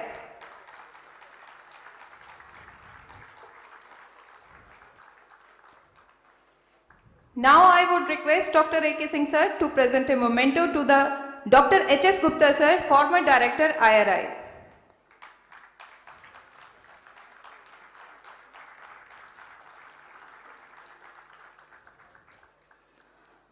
Thank you so much, sir. Please take the seat, sir.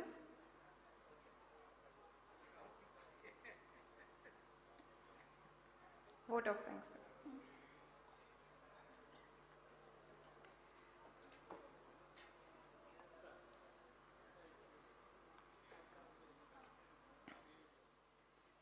Towards the end of today's celebration, I would like to request now and invite Dr. R.N. Padaria sir, Joint Director Extension IRI, to present a word of thanks as the successful conclusion of today's function.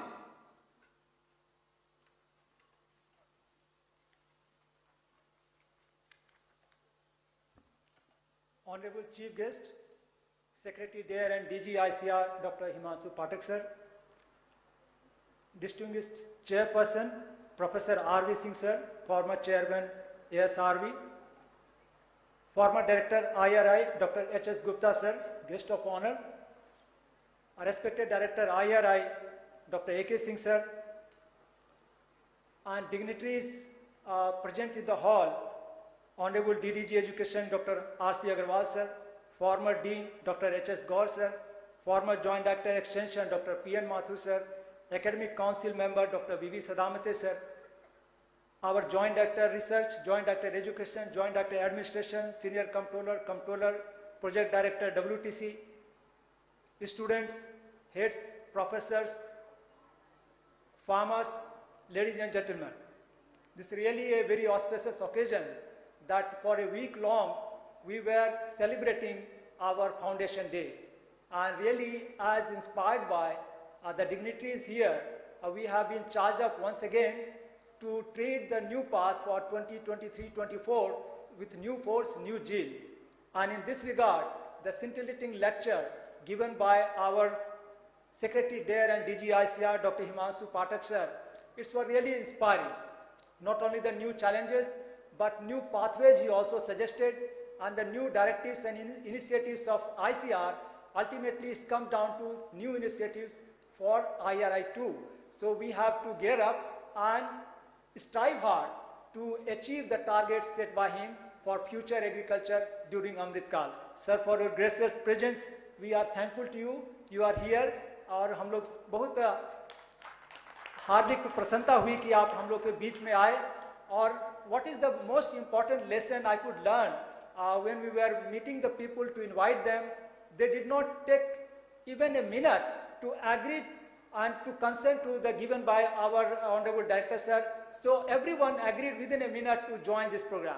This shows how much affection is there with this institution, starting from Professor R.V. Singh sir, Himanshu Pathak sir and Gupta sir. Though they have achieved so far in their life, but the attachment with IRI they are having, nurturing till now, gives an immense motivation for all of us. We should be also attached similarly to our profession and to the motherland, that is our IRI Pusa Institute. Sir, we are really grateful.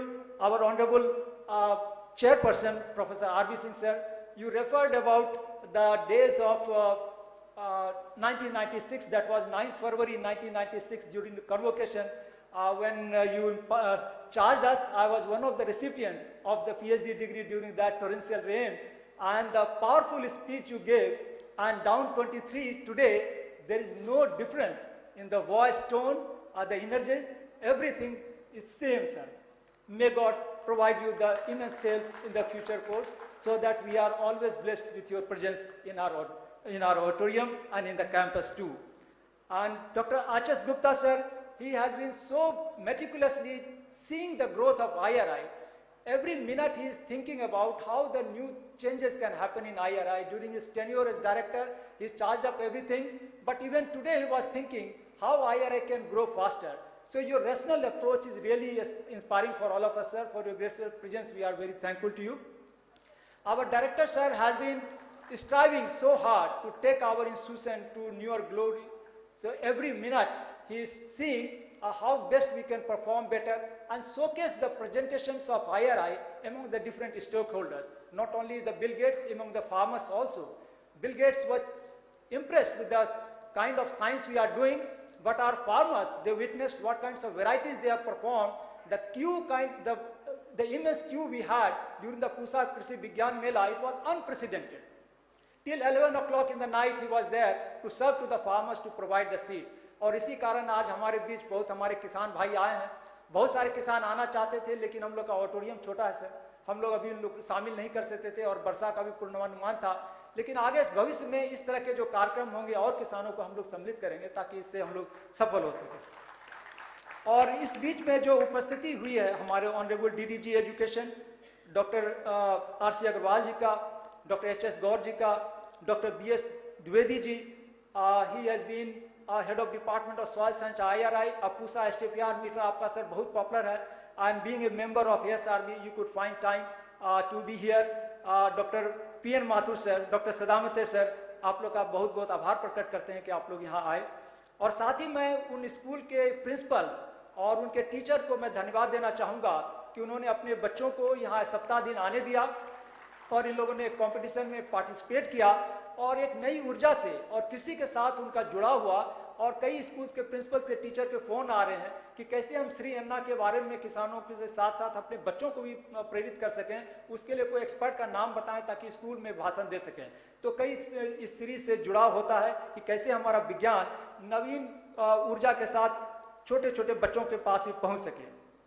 इसी कड़ी में मैं अपने संस्थान के संयुक्त निदेशक शोध और शिक्षा और जो प्रशासन है उनका भी बहुत आभार प्रकट करता हूं कि उन्होंने इसको कार्यक्रम को सफल बनाने में बहुत अच्छा योगदान दिया. सारे किसान भाइयों को मैं बहुत बहुत धन्यवाद दूंगा कि वो यहाँ आए, सुबह से आए हुए हैं और अपना गरिमा से इस अवसर को गौरवान्वित किया है. लेकिन जो ये कॉम्पिटिशन्स का आयोजन हुआ उसमें श्री रोहित यादव जी, श्री मुकेश ANP से, डॉक्टर भारद्वाज, डॉक्टर सुकृति सेठी, करुणा दीक्षित जी, डॉक्टर दिनेश, डॉक्टर ब्रिजेश, इन लोगों ने मिलकर बहुत सारे प्रतियोगिता का आयोजन किया और कई दिन से प्लानिंग की थी. मैं आपको भी बहुत बहुत धन्यवाद देता हूं कि इस अवसर पर इतने अच्छे कार्यक्रम आपने आयोजित किए. डॉक्टर मार्कंडेय सिंह जी ने बहुत अच्छा अरेंजमेंट हॉल का किया और बाकी सारे परिसर का. और किसानों को लाने में डॉक्टर नफीस, डॉक्टर दवास को मैं बधाई देना चाहता हूं कि उन्होंने बहुत कम समय में ही किसानों को बुला करके इस अवसर में उन लोग को शामिल कराया. और अगला जो हम लोग का कार्यक्रम शाम में है और सांस्कृतिक कार्यक्रम, उसमें डॉक्टर रोबिन गोगोई बहुत अच्छा लीड कर रहे हैं और शाम में मैं आप लोग को अनुरोध करूंगा कि जरूर आएं. और उसमें पीला और PGSSU के माध्यम से सांस्कृतिक कार्यक्रम आयोजन होगा और PGSSU के छात्रों ने बहुत बढ़ चढ़ के हिस्सा लिया. और पहली बार है कि जब भी अप्रैल में सर उनका कुछ कंपटीशन है, लेकिन फिर भी उन लोगों ने इस कंपटीशन में पार्टिसिपेट किया और छोटे बच्चों को एक रोल मॉडल के रूप में वहाँ अपने आप को शोकेस किया. मैं आप लोग को बहुत बहुत बधाई देता हूँ कि आप लोग इस संस्थान के इस गर्मामय अवसर पर यहाँ उपस्थित हुए. एक बार आप लोग को बहुत बहुत धन्यवाद. Thank you sir. Thank you so much, sir. And with this, we may be allowed to conclude the program today. Thank you all for your gracious presence. Have a great day ahead. Namaskar.